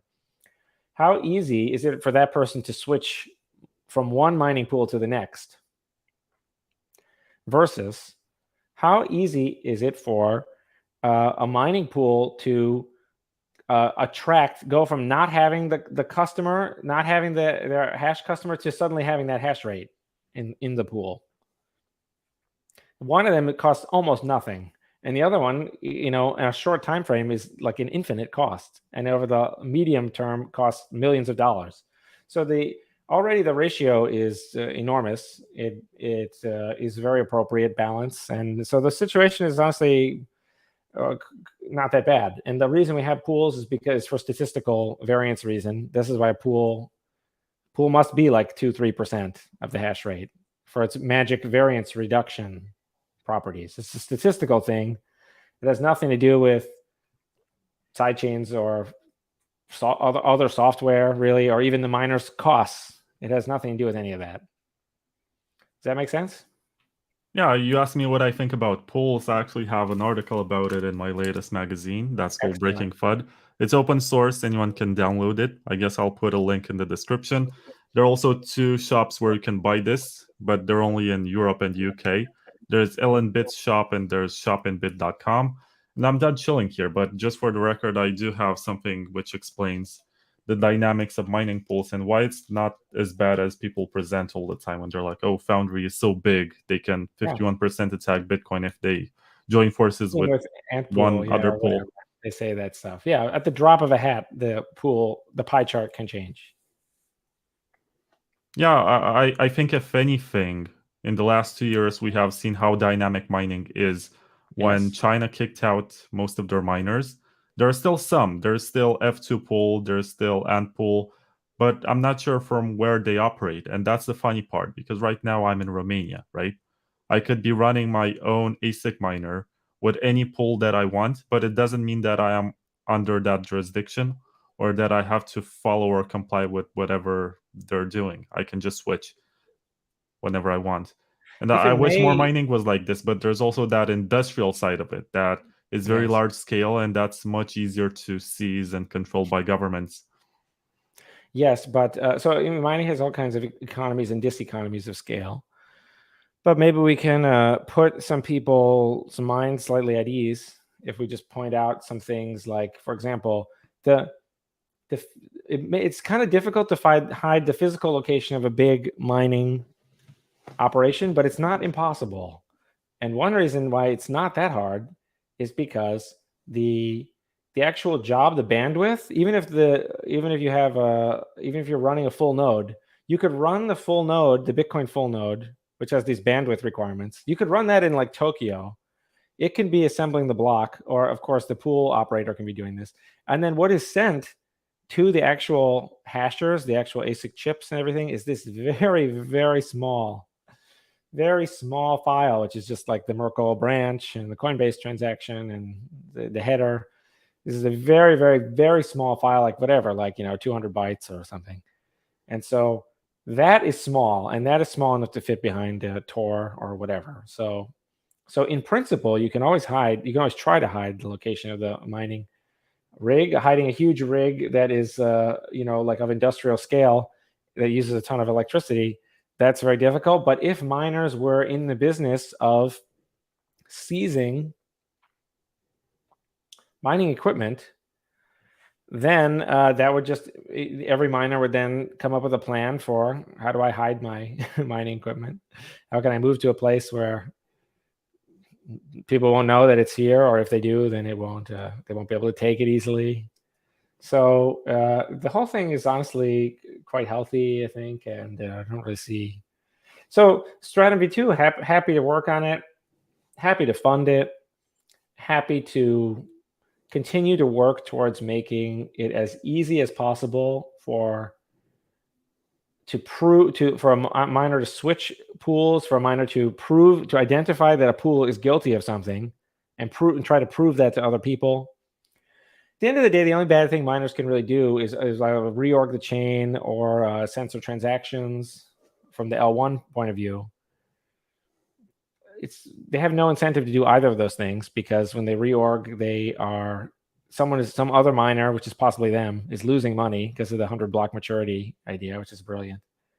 And on top of that, they have no incentive ever to censor transactions, because each transaction pays a fee. And in fact, you have a built-in fraud proof, which is the transaction itself.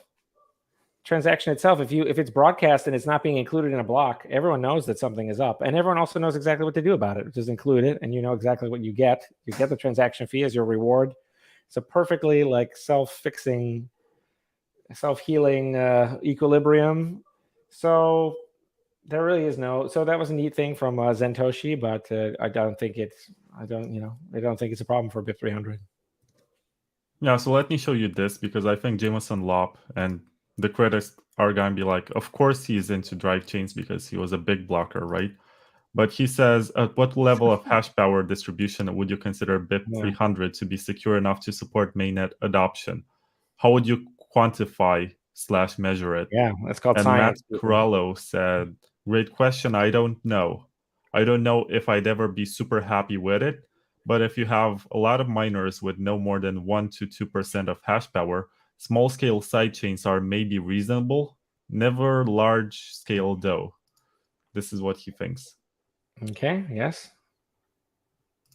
You think this is fair, or No, I don't. But I think he can hold that as his own opinion, which I think is 100%, 110% fair.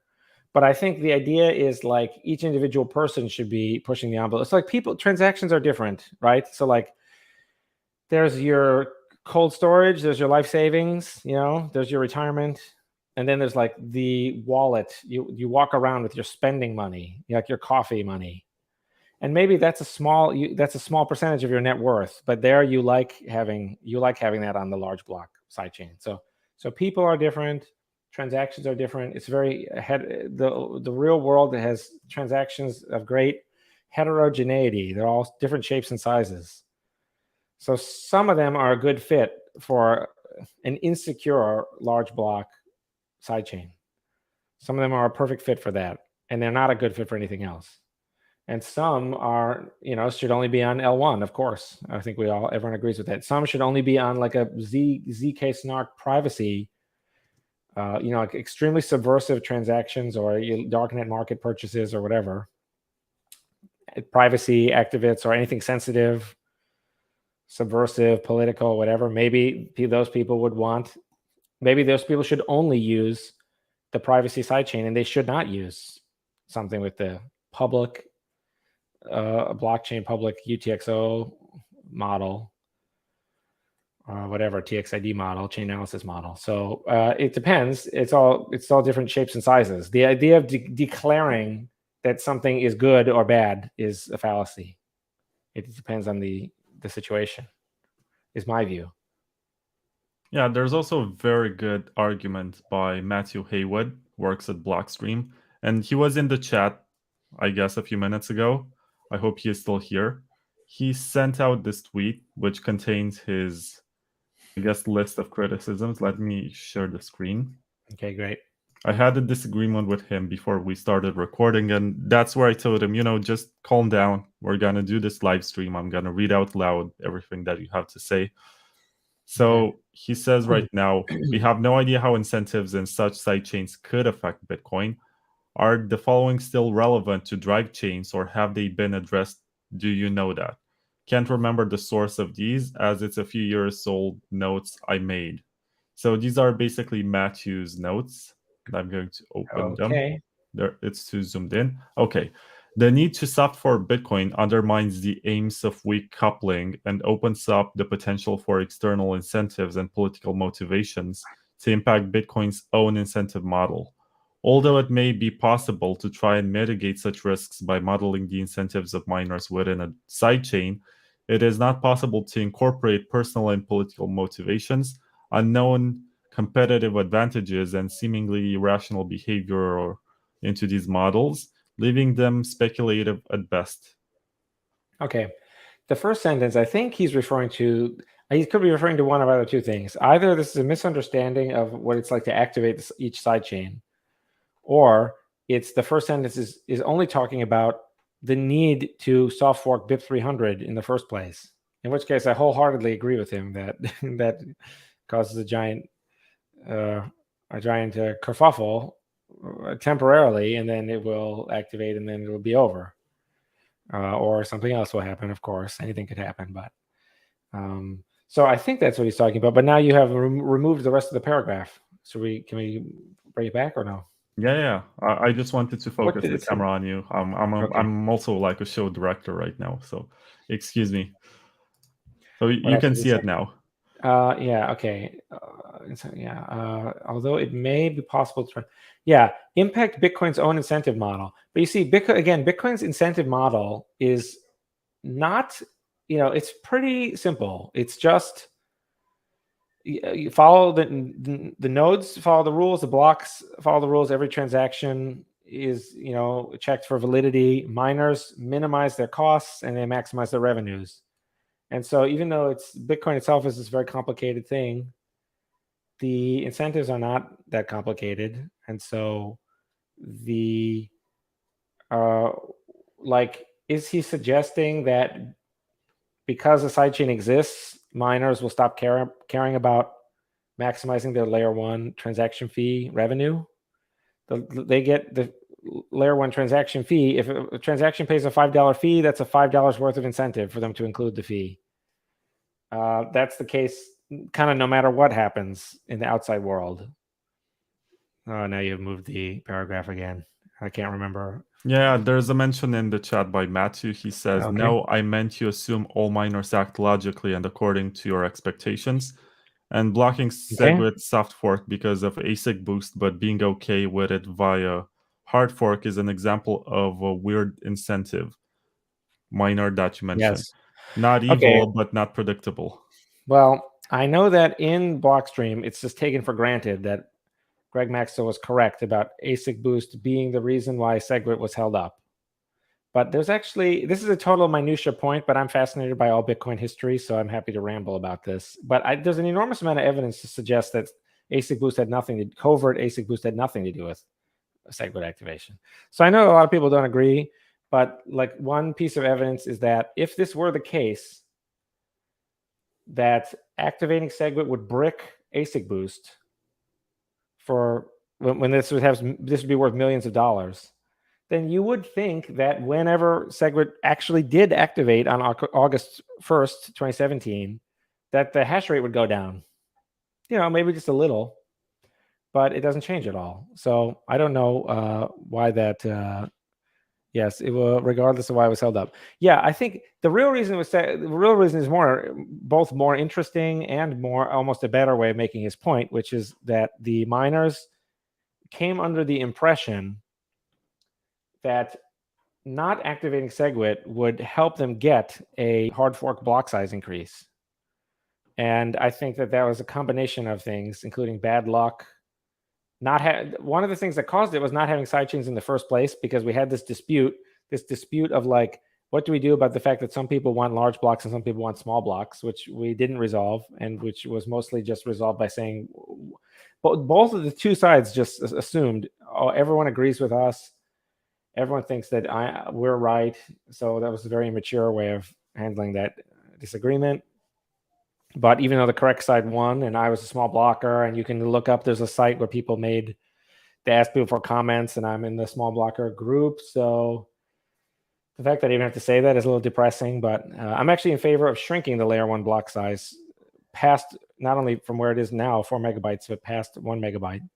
But I think part of what happened was just that people were angry at scaling 3, and one miner left to go signal for Bitcoin Unlimited with 9%. And that just happened to be the same weekend that SegWit was shipped in the hackathon after scaling 3. So I think a lot of it was honestly just a weird coincidence. And then I don't even think it ever occurred to the miners that they could hold up SegWit until after they just did this fluke thing. But this is my own weird interpretation of the thing. So let's see. Miners do not act as you expect. And you expect a lot of predictable behavior, I think. Well, if you think that behavior is totally unpredictable and random, especially miner behavior, then Bitcoin is doomed, because again, miner behavior equals proof of work equals Bitcoin, basically. So, like, for example, what about your belief that miners will always extend the longest chain, or that they will never reorg more than 100 blocks, or that they will never reorg more than 50 blocks, or that the miners will never decide to censor transactions for no reason? You actually are required to believe an awful lot. Even when your wallet measures confirmations, or your full node measures confirmations, those confirmations only exist inside of a framework of beliefs about what miners will do. It's literally not possible to have a confirmation unless you have a pre-existing framework of what you believe miners will do. And the cold confirmations thing is, you think that all miners have received this block, and you can't see of any reason why they would honestly be because they could have accidentally an orphaned block or an orphaned chain of 1 or 2 blocks. This could happen just because of the fact that information travels at the speed of light, or near the speed of light, through fiber optic cables, and the Earth is a big place. So we sometimes have stale blocks and orphaned, but when you have 5 or 6 confirmations, or when you deposit to an exchange and you get 3 confirmations or whatever, all of that, like if you deposit to Kraken and they make you wait for 3 confirmations and then they credit you with the coin, that is because of a belief that Kraken has about miners' expectations. So the idea of miners acting the way you expect, that is always the truth. And I think there is absolutely no possible way of escaping from that, like, mental model or that framework. Yeah, that's fine. No, I don't. I like when people ask questions, and I don't care if people argue. Drivechains require you to believe as expect, vote for objectively clear answer. Yes, but I don't know, Matthew, if you were here before when I said there is a clear answer. The sidechain will calculate the thing to do and code it as 1 hash, and that thing is the same for a very long time. And anyone who runs the sidechain node, which is not mandatory, but I'm just pointing that anyone who runs the sidechain node in either its SPV or full form, they will get the right answer. And so at any given point in time, there is only one correct answer, and it's also very easy to find. So someone could just very easy for them to do the right thing. But it's also, separately from that, is also, if they do the wrong thing, we know that it was intentional. So we know they're basically pulling the plug on the whole proof of work sidechains project, which that I am fully prepared. Feel free, people in the future can find this video. Oh, my thing's changed. Can you still hear me? People in the future can find this video and I hear you. okay, good. I have a weird globe spinning on my other monitor, so hopefully it goes away. No, So it's a people in the YouTube issue, I think. Okay, so people in the future can find they can find this video and play it and say, look how wrong Paul was. I'm fine with that.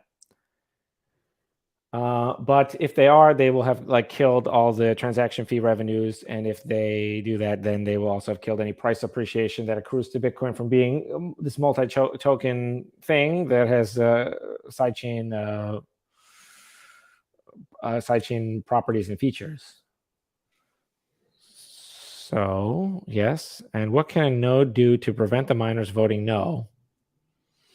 There is one thing they can do, and luckily it has beautiful properties, which is that it also does not affect anyone who doesn't opt in to this thing. So you opt into spending your coins and moving them to the L2 blockchain, the BIP300 sidechain. You can further, if the miner tries to steal, you can further opt in to trying to UASF to saying, if this transaction ID if that's stealing the coins is included in a block, then I will invalidate the block. So you can further try that. And that may be an effective deterrent to the miners, because they may think, oh no, the nodes will reject the block with the theft, so it's not going to work. And then they may give up. The cool thing is, though, even if they don't give up, and lots of people do this, those people who tried to UASF to block the theft, they are forked onto their own. They're the ones who are on a minority chain with no hash rate. So they know that they lost, and then they just have to admit that they lost, and then they go back onto the regular chain. So it's very good because it does not affect any of the other people who may not want to care about this sidechain drama, which is the whole point, is that they should not have to care about any sidechains that they're not personally interested in. It should be like apps on an iPhone. Okay, thanks for answering. Yes, my pleasure. Are you certain that we know how best to implement BIP300? If you're talking about the lines of code, then I would say I'm certain that I am not. I don't know the best way. I think I have already coded. We have demo software, so we have a version where it works, but that doesn't mean it is the best way that conforms to all Bitcoin cores, idiosyncratic, little style guide and other things that is the best for long-term code review. And I certainly do not consider myself an expert in C++, and I certainly do not. I don't really want to do it without adult supervision, so to speak, which is why we hired Luke to help us prepare the pull request, because Luke is, of course, a genius, and he knows every version of Bitcoin Core, I think, back to front. And I think that is partly why we paid him to help us prepare the BIP300 pull request, which is, of course, only a request.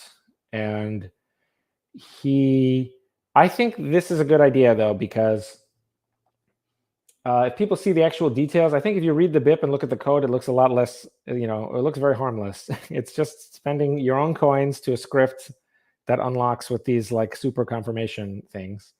No, it doesn't look harmless. People look at the benevolent dictator part and they're like, oh, this guy's trying to centralize Bitcoin. Well, that's for the L2s. That's not the L1. So maybe that is a misunderstanding. So maybe I should reword that part.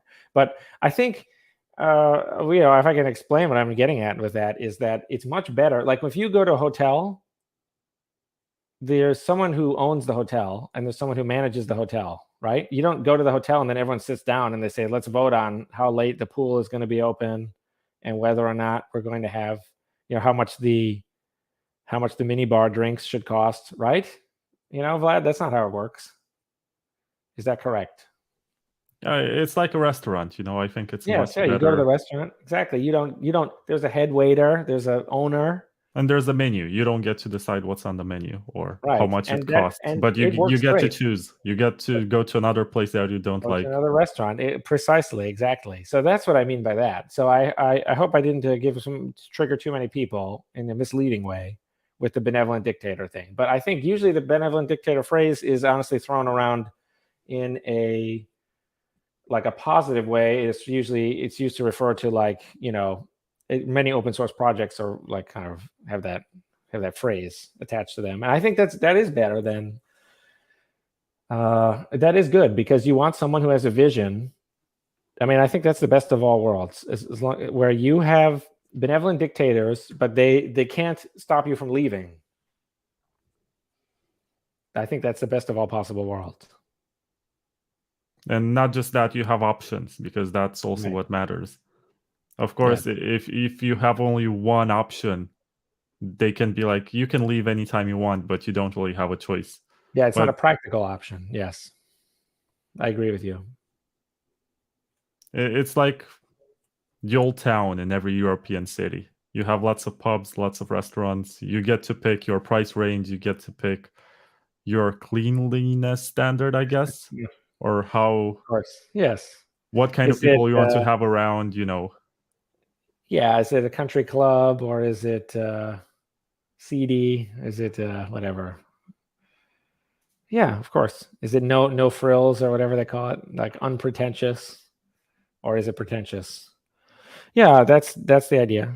So But I think the main issue, if we, get rid of metaphors and stuff like this, I think most people are afraid of miners. And I had this discussion today with someone on Twitter who told me if drive chains get activated by the miners, then we're gonna fork off and create the real Bitcoin. And I was like, so what kind of guarantee do you have that you're gonna have the real Bitcoin? Because most likely you're gonna be in a minority hash rate chain, and that one is likely to get 51% attacked also by the same miners you dislike and whom you're disrespecting if you do that. So that's a possibility. So how can you prevent it? You're like, no, Bitcoin is for virtuous people. And no, Bitcoin is a greed system. Bitcoin is all about yeah. incentives. The one Well, that offers the most money is the one that wins. but the thing about this, though, Vlad, think about how infrequently we actually see 51% attack. So, for example, Bitcoin SV, the price is much less than 1%, which means that the hash rate is much less than 1%. And yet we don't really, I mean, I think there was once or twice, but we really don't see it that often, do we? Isn't that interesting? So I think that it is not necessarily the case that Bitcoin is not powered by virtue, but it's not blind to ethics either. I think there is an ethical dimension to people where most people actually, I think, obey the rules as long as one important condition is met, which is that they don't want to look around and see other people breaking the rules and getting away with it. So actually, everyone is willing to obey certain rules. This is my philosophy on life. Maybe I should directly comment on the idea of. So you're right that this thing of resisting the minor soft fork, that is in practice actually a hard fork for them, in the sense that it does the same thing the Bitcoin Cash does, where everyone who upgraded but no one else is put on their own network, which is not good, because you have a lot of indifferent people always. The core is indifferent. So you have people who upgrade, people who are indifferent, and then the people who counter upgrade, people who reject BIP 300. Those that last group is carved off and they're on their own network, and they don't have, as you say, by definition they probably don't have the hash rate. But I don't think that is why it's a bad idea. I think it's a bad idea because BIP 300 doesn't do anything bad to you if it activates. If it activates on the Bitcoin Core blockchain, you can run. Luke doesn't agree with, and Luke and Adam don't agree with this. I've had this conversation with them once every few months for a long time. I still don't understand their point of view. I would still like to understand their point of view. I'm giving it my best try. I don't think they're right. In practice, it is literally true that you can run old node that does not enforce BIP 300. It will not even notice that BIP 300 has activated. The only thing that will happen is you'll see OpNap 5 being used and that a lot of coins might be in there. But other than that, nothing will happen to you. So it's a completely victimless crime. So that is the real reason why they shouldn't do it, is because they have some kind of paranoid belief that is incorrect. I feel if these people would read the BIP or read the code, I think they would see, if they would read the code. And this is why you see people asked, there was a bunch of, there's fake drama a few weeks ago about MEV and Drivechain, which I can talk about if you wish. But you can see that Michael Tidwell asked Luke Dash Jr., who is the one working on the pull request, so he knows. He says, do you think there's risk of minor centralization or MEV because of BIP 300? And Luke just says no, because of course there really isn't. Is under the hood, it is just a thing that is a type of script you spend Bitcoin to. I think people, they look at something from too far away. They see it in this abstract lens. They say it's bringing shitcoinery to Bitcoin or something. If they would look at the code, they would see that what it does, they would see exactly the details of what it does. And they would see that it is not, it doesn't do these things they think it does. It doesn't do anything bad to the people on L1 who aren't using it. Yeah, makes sense. My cat got inside the room and he's erratic. I don't know what he wants. So excuse me for being distracted. But let me play the last ad for the show, and then we can come back and comment on Huddle-O-Not's tweets. I think that's a good way to end this interview, because I like Huddle-O-Not. I consider him a good friend. I know him in person. But at the same time, I feel like his comments were very poorly informed. And he influenced a lot of people indirectly by being in principle against any kind of change and saying that anything is a possible attack and we should be careful. But I'm not sure he really understands what this is about. And I don't want to sound condescending or something. Let me play the ad and we can get back to this. Shop&Bit is the online store where you can buy anything with your Bitcoin. Choose between more than 800,000 products, book flights and hotels, and order everything else through the concierge service. With Shop&Bit, you can buy your weekly groceries, get the latest iPhone, upgrade your computer, buy something sexy for your new girlfriend, book a trip to El Salvador through the travel hacking service, and also grab a copy of the latest Bitcoin Takeover magazine to read in the airplane. Everything is integrated with a familiar shopping experience that doesn't track you and deletes your data after the order gets completed. You also get a 3% discount if you pay in Bitcoin. Try Shop&Bit today and use promo code BTCTKVR for a €5 discount on your first order.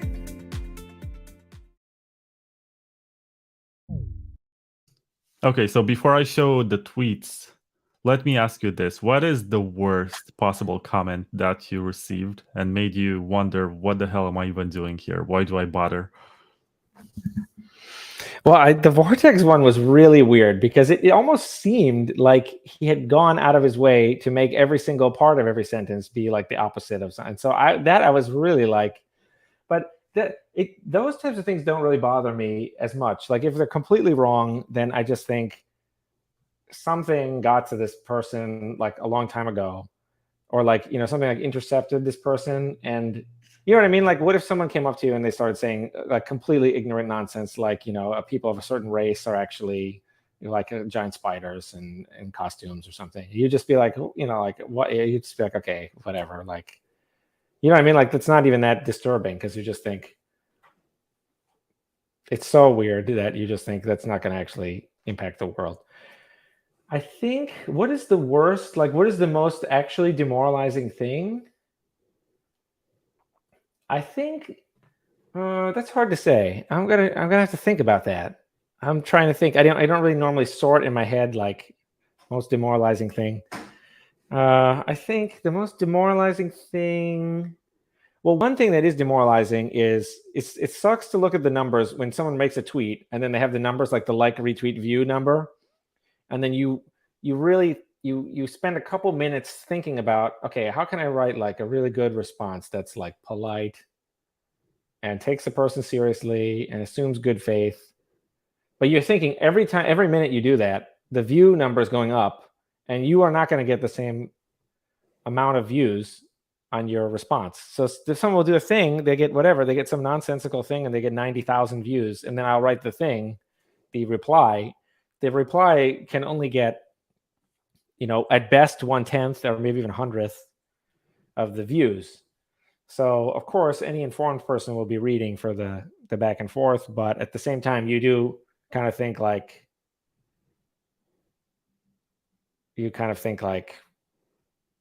should I even reply here? Which the answer is probably no.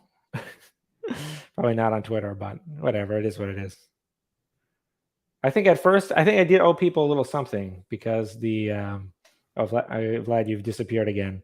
But I think I did owe people a little something because of Luke's pull request. So I thought I'll go on Twitter and answer people's questions.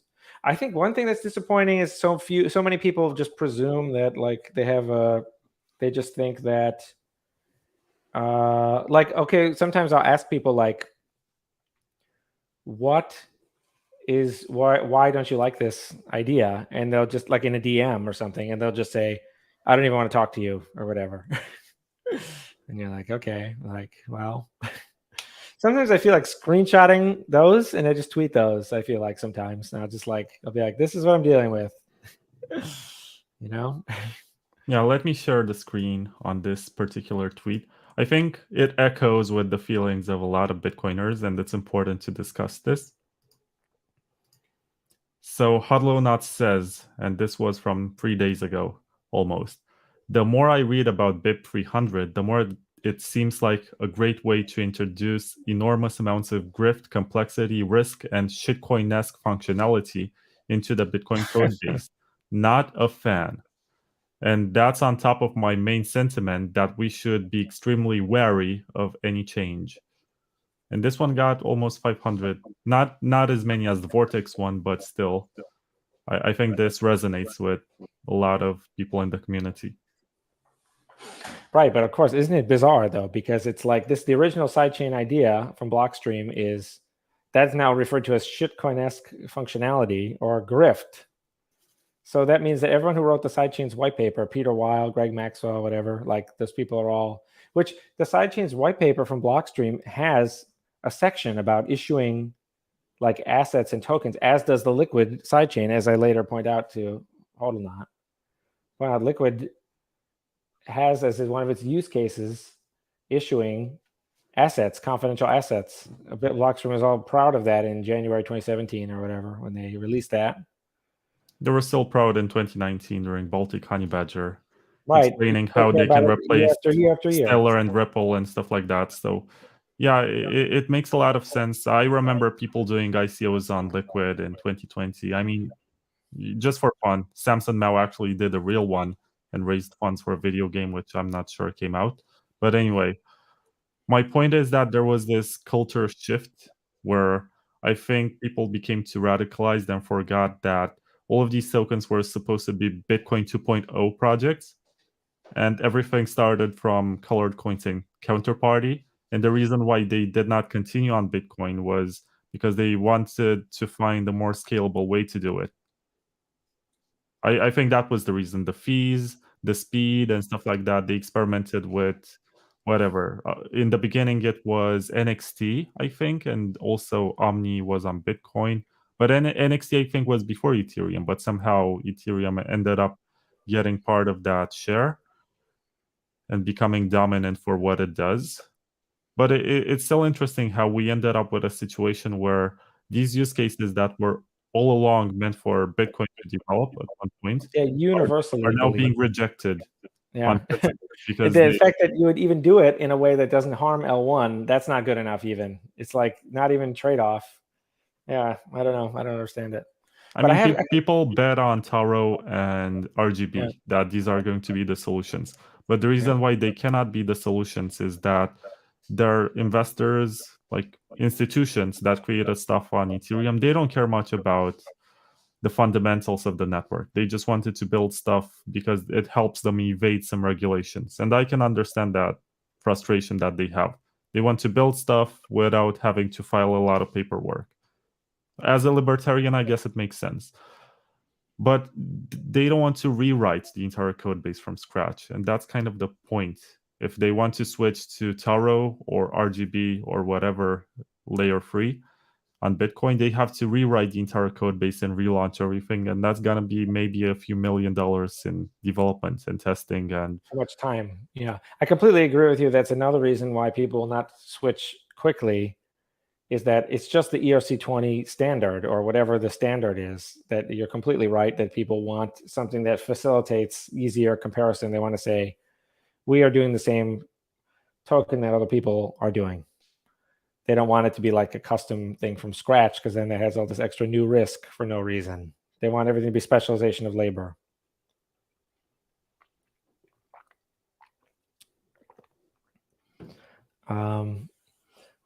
I could say something else also. So there you're being, there's one thing that I would say, which is that there's the Blockstream white paper.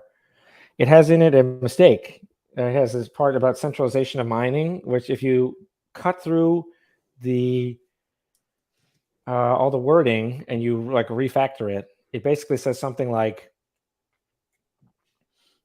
sidechains may be bad because whenever miners earn more money, that is bad.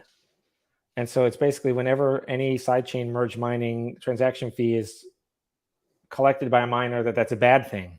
But that is exactly equal to whenever sidechains are being used, whenever there's actual merge mining, whenever there's actual usage of the sidechain. So they have like literally like a 0 = 1 logical statement in that part, which I think contributed to, for some reason, the intellectual elite in Bitcoin deciding that sidechains might be bad because of this reason. The reason ended up being that whenever merge mine sidechains are used, there's a transaction fee that's collected, and there's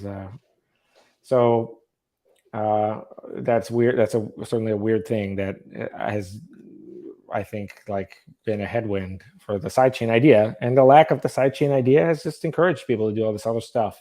And then, as you say, something becomes a standard, and then it has a center of gravity. I mean, I agree that Ethereum is bound to fail at one point, but you need something to fall back on. I mean, not everything that's built on it is that bad. You know, you can argue that you can make improvements, but you want something to move stuff quickly, to have a transition. And you don't want that transition to happen on Tron or whatever. I think that's stupid. Makes no sense. I think that we have to point out two important things. One of them is that, let's see, how should I explain this?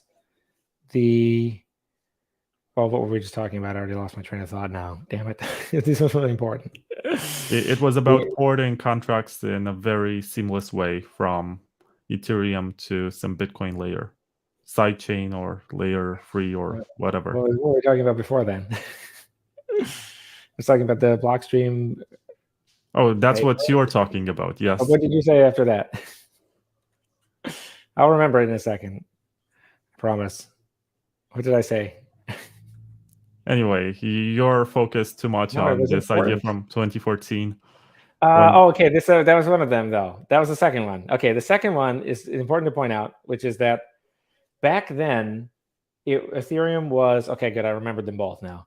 Back then, Ethereum really was much more of a scam. It's very different. It has changed since 2015. Like Bitcoiners are still thinking about Ethereum the same in 2023. The same way that they're thinking about it in 2015. And that is ridiculous. I mean, it really was like a scam in 2015. And then it was very dumb in 2016, where you had the Slockit and you had the DAO, but you had the beginnings of differentiation. But now, after a lot of trial and error and stuff, it's been changing. And it's been improving. It's been getting worse in many ways, but it's not. They are using trial and error, and as Darwinian evolution shows us, trial and error is sufficient for a couple tiny molecules to take over an entire planet. given enough time. Now, the second thing to point out is another thing that is different from 2014 to present, which is in the past, it's certainly the case that Greg Maxwell, Luke Jr., all these people, I believe that in 2014, they knew everything there was to know about every altcoin project. Like, I think Greg Maxwell really knew everything about Ethereum in 2014. Today, I think they haven't, the elite Bitcoin intelligentsia and elite Bitcoin technical minds, I think they purposefully avoid looking at Ethereum. So I think they know nothing about it. They know literally nothing about it. What it's currently, if they went to an ETH technical conference, they wouldn't even know what the words meant. They wouldn't know any of the issues. And maybe you could say, well, who cares? But the problem with that is now we're really flying completely blind because you don't know if someone has some like really great idea somewhere. It's because you're not looking. So that's another thing that's really different. I think when I first got involved with Bitcoin, I really think that Greg Maxwell knew everything about and Andrew Polstra, they knew everything about every altcoin and why it was a dumb idea. Now I think they know less than 0.1% about the whole wider design space. And I think even that it's not even possible. Like, think about how little, I feel like I know a very little percent of what's going on in the Bitcoin technical world. Probably there's plenty of people in the Ethereum technical world who think that they know more than most, which is going to be like 1 or 2%. So no one can know. So Well, that is I wouldn't say reason. that this is ignorance or bad faith. It's just that in No, I don't 2014, say either. 2015, there was less stuff happening. Exactly. And now there's too much stuff happening. And Exactly. some people are concerned that we have too many soft fork proposals at the same time, because in the past, we started with SegWit, and then it was obvious that we're going to add Schnorr signatures of sorts. And then we had Taproot. There was consensus for that. It has been expected. But now we have 3 or 4 of them at the same time. And people are confused and they're like, what the hell? But this is actually decentralization at play. This is what you should be expecting, not the same 5-6 people proposing all the improvements. Yes, You have different teams, but in different particular, ideas.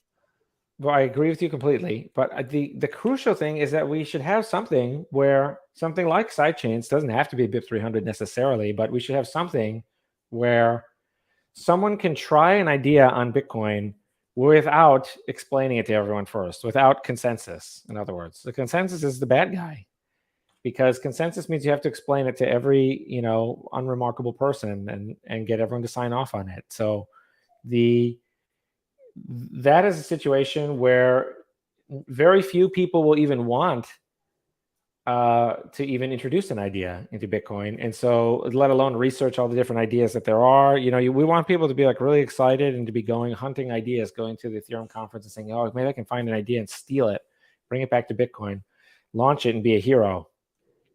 But there's no way, no one can be a technical hero in Bitcoin if they have to justify their decisions to someone else. So justifying one's decisions is not good, and the way to get away from that is to get away from the universal consensus. The way to do that is to have something like sidechains, where you have these places that are experimental on by design experimental. So we don't want to have something where the problem with having 115 million people vote in an election between two people is kind of the same thing as have 115 million people come to consensus on a soft fork, which is that most people are aware that if they put in the time, it's the exact same problem with voting, ironically. If they put in the time to really learn something, they're not necessarily going to make any difference. And in fact, it may be worse for them. They may post on Twitter and they may get people making fun of them or whatever, canceling them. Many of these people, of course, they're in a situation where they're trying to raise money for a startup or something else. They have their own project that they're worried about getting code review for, or they're worried about their own reputation. And so we have, again, as you said before, we Bitcoiners pride ourselves on being so independent and whatever, but really we are the most spineless and conformist, just like everyone else. And people want to look the other way, and they do what they give into peer pressure. And it takes like a very unusually stubborn person or unusually wealthy or an unusually intelligent person to just beat the peer review, which is overwhelming. So peer review and peer pressure is they're basically the same thing, and those are not good. And consensus is not good, and consensus is very hard when you have 115 million people. And that's why we probably just shouldn't have any more soft forks. We should just do maybe the existing crop all seem fine to me, but I don't know how they seem to other people. And I think I don't know. We could do simplicity. I don't know, like whatever. But I think I don't. Simplicity is it's going to be like 5 or 6 years before they even finish simplicity. So I don't know. I don't want to handcuff myself to that. But was not the sales pitch about simplicity that it fits on a T-shirt? Well, they haven't finished it yet. So again, they're putting everyone in an awkward position if they want to endorse it or what have you. They should finish it. I think in general, some of that stuff is a little too strong. The script versioning stuff and some of that is like a hard fork. It's like a complete black box. But whatever. Yeah, I want to share another tweet before we end this session. At least two of them, actually. One is by Alex Berg. Yes. And he says, so I'm not sure if this is relevant. It's contextual to their conversation, but he says something about Drivechains and says, Drivechains is an opportunity for them to recycle the shitcoin funnel, quote unquote, built on Bitcoin. They saw it play out with NFTs and ordinals, and they want more. Like, yeah, who is they? I don't know, but I have never purchased an NFT or an ordinal ever. But I think they're harmless fun, and I don't see the problem with it at all between consenting adults. But I think I think Alex B certainly is. He is. I think he is just. He is determined to destroy my reputation, and I don't think he's succeeding. But I think he's There's also Mr. Huddle, but it's easier for you to just go out and start a fist fight with him. I think he lives in your area or something. Yeah, I think so also. But I think Mr. Huddle actually came on the. We do the Twitter Spaces on Friday afternoon, and he came and he spoke and he had a good time. I thought. I mean, I don't know if he had a good time, but he raised numerous objections, and then I answered them, and then several, many of those times he said, "Oh, you're right, I was wrong." So he seemed kind of like a reasonable guy. I think he's just like some of these people are just a little intense. Yeah, but now he's going for the person, and I think that's kind of terrible when you think about it. He's looking into your past. He's saying, "Oh, you work with Jeff Garzik. Jeff Garzik is the guy who coded SegWit2x, right? That's evil. You have a guy who's employed to do marketing or something, and he used to work for BlockFi, right? And he uses that to imply that Layer 2 Labs they is didn't have compromised. anything to do with the demise of BlockFi, obviously. And I think that I can add some detail though to this because I think newer people may find it interesting, which is back in 2015, everyone was still friends. In fact, there was a time when I have all these emails and stuff from people. I have hilarious emails. I have emails from S14 saying, "Thank you so much. If I can ever repay you one day, I hope to be able to repay you sometimes like I've done a bunch of favors." So I have these hilarious emails that I could like leak at any moment, I suppose. But Blockstream was going to offer me this partnership in November of 2014. And then I just met Roger Ver the next month in December. Blockstream had these like lawyers they were trying to go through or something because they're worried about prediction markets being illegal. And then Roger hired me on the spot to work on Bitcoin full time, to work on my Bitcoin ideas. He hired me away from Yale, away from Dr. Nordhaus and the climate modeling. So he did that like on the spot because he doesn't care about whatever. The more illegal prediction markets were, probably the more he was in. And then, but the reason I bring this up is because it's scaling 1 in September of 2015, the next year. The two people from Blockstream came up to me and they said, "Oh, we're so happy that Roger hired you. We were really hoping to make it work. We think this is a really great fit." Everyone was actually friends back then. This whole thing about these people hating each other is a modern thing that you know how it is. People have a falling out. They never want to pretend or even remember back to the times when things were whatever agreeable. I mean, there are people I used to look up to and I dislike right now, but I just so I still have some respect for them, but at the same time, I don't show it in person. So I guess this is what you're talking about. Yes. So there was, back then, really everyone was, most of the people were mostly still friends. It wasn't really until things were still like barely being held together. Like there were still large blockers and small blockers attending Scaling 3. That was when it kind of really, but that wasn't until October 2016. So that was, so people were still kind of friendly until then. And then it kind of went off the rails. There were instigators too. There were people who were climbing the ladder. People who have really no talent, but they were able to offend or whatever the right people. I'm sure you have some idea of who I'm thinking of. Are the initials SM? Yeah. So yeah. Well, yes. So we have an SN, we have an SM. We have SA. We have who else? JC. We have a lot of people who are like the sociopath chaos climbers, like a Peter Baelish, and they just want to make everyone miserable so that they can collect some money in return for not being able to code, not being able to do anything, and then sell some kind of grift. So that was my experience around that time.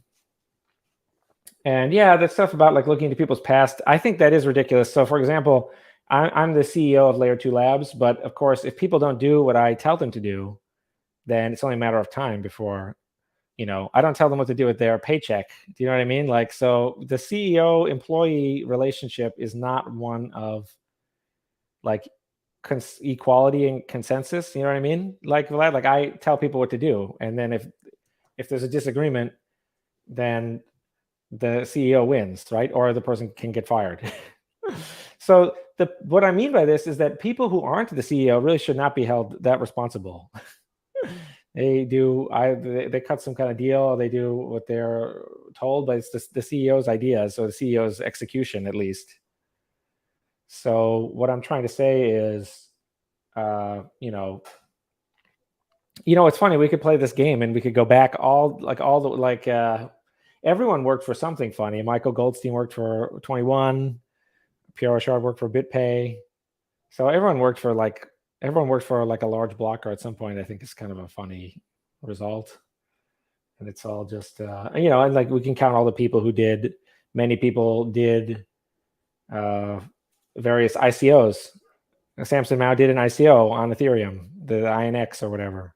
Yeah, with Jameson Lopp and a couple of other guys. And they got a free pass because they got a free pass. This is where I was getting, because there's this higher class of Bitcoiners who are allowed to do whatever the hell they want. And then there you have these gatekeepers like Mr. Huddle, whose purpose is to put you in line. Whenever you tweet something they don't like, they just launch very angry attacks at you to put you in line and make you feel ashamed of yourself and make you feel excluded unless you behave in a way that they want. It's very interesting because I used to feel pressured by these people. When I first started my podcast, I felt like these voices were very important for the content that I was producing, and their praise meant a lot to me, even though it did not quantify in more views. So it was kind of useless, and I set myself for failure by following this path. Well, it's also the wrong thing to do, and it's unsustainable. And it's also like when I had a background in academic economics, and I knew people who worked for the Boston Fed, for example. And yeah, sometimes people would talk about like, well, isn't all this econometric stuff just a bunch of like BS or whatever? And people would kind of like, everyone makes their peace with it somehow. They say, well, yes, it is, but they say, well, I'll just go along with it. They say, well, I am trying to get ahead. I'm trying to get tenure. I'm trying to get whatever. So people would go along with it, even though they would not, they wouldn't bet their own child's life on it because they don't believe in it. They don't believe in whatever. They don't believe in a generalized method of moments, or they don't believe in whatever it is. So yeah, the same thing has happened in Bitcoin to a far greater degree than I ever thought, than I ever perceived it happening in academic economics. So, but the good news is that because it's all open source, it actually is. I think it is like, I think it's actually easier to beat. It's faster to eventually replace, and I think it also will be. It would be faster to have. It would be faster to have it actually fixed, in the sense of like a new project just replacing BTC if it all becomes too irrational. So that's what I kind of really think, which is kind of a funny thought, of course. But yeah, the irony is all these people who think they're protecting Bitcoin, I really think they by far they are the number one. They are like, if you imagine we imagine like 5 years from now Bitcoin went to zero, it would be because of the weird cult had made it impossible to talk about things. And someone went rogue and released some other project or something else. Someone who just studied all the projects released something, and it just imagine something. Coin X is released and it has this great feature, and then you got whatever Saylor saying that there is no second best. So everyone's ignoring Coin X, and then the Coin X community grows and grows and grows, and so that would be the attitude that the arguments would be that's not sound money, right? But then you realize that a very small subset of the world population cares about sound money. Well, it could even be better in a way that makes it sounder money. Like it could have a smaller block size, or it could have something else, a shrinking supply or some other thing. It could actually be better as money, better as payments, and harder, sounder money. But still, people would say, the Saylor, these people, they would say, immaculate conception or whatever. They would say, it doesn't. They would say it doesn't matter. They would. I do agree that immaculate conception matters a lot, and the fact that we don't have any benevolent dictator helped the project become more resilient.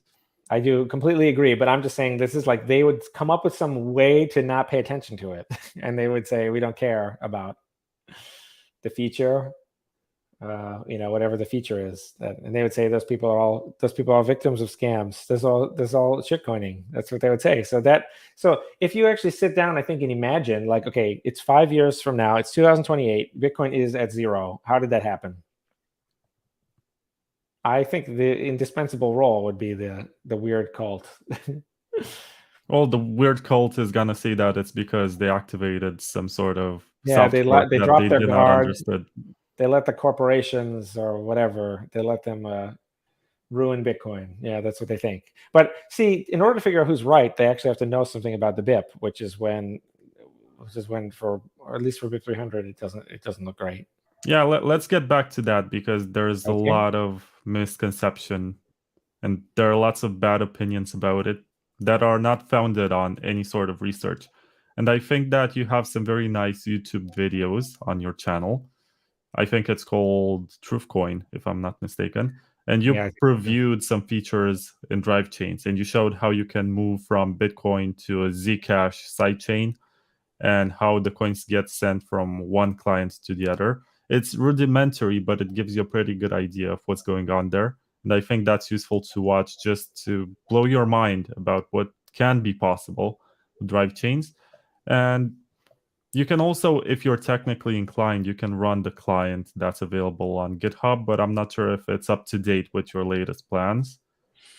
It should be getting easier and easier. I think very soon, hopefully within a few days, we'll have like Mac, Windows versions that people can just click, and it'll be set up. It's set up for reg test play money, so that it's just set up so that it doesn't. I hope that won't be too confusing for people, but my guess is that most people they wouldn't really understand if we had like a test net with mining, or so we have the reg test, and you could just this play money, play blocks, like one block every 2 seconds or something. But there you can click on and see what it would be like if BIP 300 were activated in Bitcoin Core. I mean, there's this conversation that people have sometimes, and I tend to agree. Sometimes, I can disagree the next day. But did you think about possibly activating BIP 300 on Litecoin just to prove? Yeah, I think make that's a point? Completely fine. But I also think that it won't. I don't know how persuasive that will actually be. But I'm totally fine on doing that. I don't really even know how I would go about doing that. But if someone from Litecoin came to me and they said, "Hey, we want to activate BIP 300 on Litecoin, like, will you help us?" I would say yes. So I'll do it. But like, I don't know if, well, is that really what's holding people back on? I'm not sure, but I would do it. It's also slightly different than the SegWit case in a couple ways. So one way is, back in the days of SegWit, when they did activate it on Litecoin first, it was concerned about like there being a bug in the code or that anyone can spend, and Litecoin was much bigger back then in like the consciousness. But now, who cares really about who even knows about Litecoin? Whatever. Not very many people, I think. Another difference is that the whole point of BIP 300 is kind of like to emulate altcoins, and it has this economic, like, longevity-based, like net present value model, which won't really apply on Litecoin. So it won't really apply, but you can at least see what all the code does, and maybe you can watch minor thefts happen or something, or them not happen. And then, or maybe like it would be like an explosion in utility of Litecoin. Litecoin will gain a Zcash sidechain. Litecoin will be on darknet markets. Litecoin will gain an Ethereum EVM. People will start pirating ETH stuff. I mean, that also could be kind of funny. I don't know. So I'm doing absolutely nothing to stop that from happening, and I will help if someone wants to do it. But I'm not really I don't like wake up in the morning and say, okay, I'm really excited. Now the next part of my plan is to activate BIP 300 on Litecoin. That's not really why. Yeah, but it's the testnet with incentives, right? Yeah. It's the one that locked up about $1 million when SegWit got activated in a SegWit address, and that bounty is still there if someone wants to break it. But they made a very good point. And the first transaction on Lightning was sent on Litecoin, which is interesting, because they were afraid to break stuff, so they just built on Litecoin and saw how it works. There's some incentive to break, so there's a small amount of money to collect if you're able to figure that out. And there are also some users that use that network, so you get some feedback from newbies who don't know how that works. I think there are some benefits to this, specifically because it has some incentives. On the long term, I think Litecoin has kind of secured its security budget because of Elon Musk, because it's merge mined with Dogecoin or the other way around. So they make more money, I guess. The miners make more money from Dogecoin than from Litecoin. Yeah, that's a useful example for people who ask about what if one sidechain becomes dominant. That's a very similar scenario. Kind of crazy if you think about it. It is, yeah. Who would have thought when they merged mine with Litecoin that they would be the wealthiest man in the world would endorse their meme coin. Yeah, so I have been holding you hostage for about 2 hours and a half. It's longer than this. Anyway, if you have listened up to this point, you're a hero and you deserve all the praise for sticking around and trying to learn how this works. I have 2 more arguments to make before I let you go. The first one is that when people are critical of drive chains in principle, I ask them this question. If you are paid by the Ethereum Foundation or the banker elite or whatever to prevent Bitcoin from adding features that take away from the use cases of central banks or else of Ethereum, do you think that your arguments would be any different to FUD drive chains? Well, I mean, I always wonder about that kind of thing. Like, I always think there must be some, like, because you hate to do that to unfairly accuse someone, but at the same time, if you take out of 1,000 people or whatever, out of 100 drive chain critics or something, there must be a few that either they have equity in some company, or they are like social media manipulators, because we know that many of these such people are hired. Even just people who like make memes or something, there's to some extent they have some agenda, some kind of a warfare. So I hate to accuse anyone of that, but I do think there must be some of those people mixed in, and it could just be anyone who has any rival idea that would suffer in the market for attention or anything like that. So that's too bad. Okay, Hadlona just made fun of you for posting a job listing for a meme officer for Layer 2 Labs. It's like, who will be the meme lord / specialist with a no idea is too spicy approach to make BIP 300 memes that push buttons and clown emoji. Anyway, I'm not going to insist on this. It's definitely interesting how we end up in these culture wars, but we don't spend too much time talking about the technical details, but instead take it ideologically and personally. It's more about how people feel about others as opposed to the quality of the code, which I don't want Bitcoin to turn into this, but I guess it's a consequence of mass adoption, and we don't have a choice, really. Maybe Twitter is the worst place to debate stuff, but I want to show you this. So your ordinal inscription 56,535. I put the entire Bitcoin heads collection in it. So you are forever, at least until the witness side gets pruned, immortalized on the Bitcoin blockchain. I made you your Bitcoin expert, and you said that it's a quote from Nick Carter. And when I made this card, you also asked me to put something. So it's also on Counterparty. And people are going to call me a shitcoiner for creating stuff on Bitcoin, but it was fun. So you can also get one of these cards for, I don't know how much this is. Anyway, it's like $80. Nice. Anyway, Cool. my point is that when I made this, I asked you what I should write for special attack and stuff like that, or weakness. No, weakness. And you said Ocarina of Time randomizers. And that's where it hit me. Okay, you are a 90s kid. I think you're like 4 years older than I am or something. You grew up with the Nintendo 64. Yes, I did. Maybe you also had a PlayStation. I don't know if you're a Nintendo fanboy all the way through, or you're more of a multi-console owner. And this is like a pun for multi-coiner or whatever. But I was wondering if you had the chance to try Tears of the Kingdom, which is the latest Legend of No, Zelda. but I've heard it's really, really good. Oh man, I'm 80% done with it, with the main story. It's so good. I mean, I've heard it's really good. the dungeons are not as hard as the Water Temple in Ocarina of Time, so don't expect that kind of challenge. But It's still, overwhelming when you first walk in there and you're like, "What? There's so many places you could go." That's a little rough. That was a clever design for a dungeon for like that point in the game, because by then you were committed. But that was intimidating. You were like, "Oh my gosh, where am I supposed to go?" and you can beat that on a randomizer, which is impressive. Yes, of course. Yes. Then the randomizer, you often only need to visit one room. Sometimes. So you played it that many times. I've played it many times, yes. And I've watched a lot. I watch online they do tournaments, they do races. Yeah, it's fantastic. Okay. I wanted to know if you are into the latest Zelda games. I guess you're a CEO now. You don't have time for that. Not right now.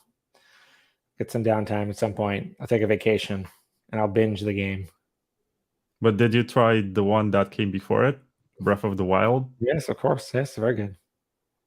This is like Breath of the Wild on steroids. Yeah, they said there's like 3 Breath of the Wild like stacked on top of each other. I've heard stuff like that. I don't really know. Yeah, you have like a sky section and the depths where it's underground, and you have different types of enemies and different types of quests. It's mind-blowing.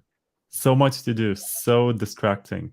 And some shrines ask you to, for example, take a dive from the skies and land on a snowy mountain and climb down the mountain snowboarding on your shield.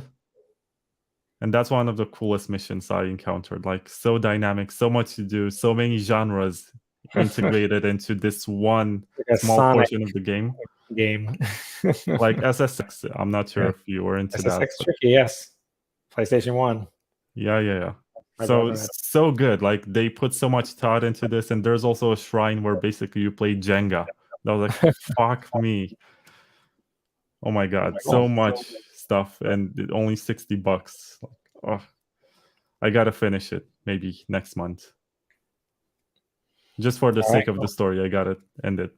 And also, Paul, I appreciate your patience. You're incredible. I guess in the upcoming interviews, you're gonna be debating Peter Todd on Stephen Oliver's show. And you're gonna go on Peter McCormack's show doing I don't recall exactly what, but you're invited.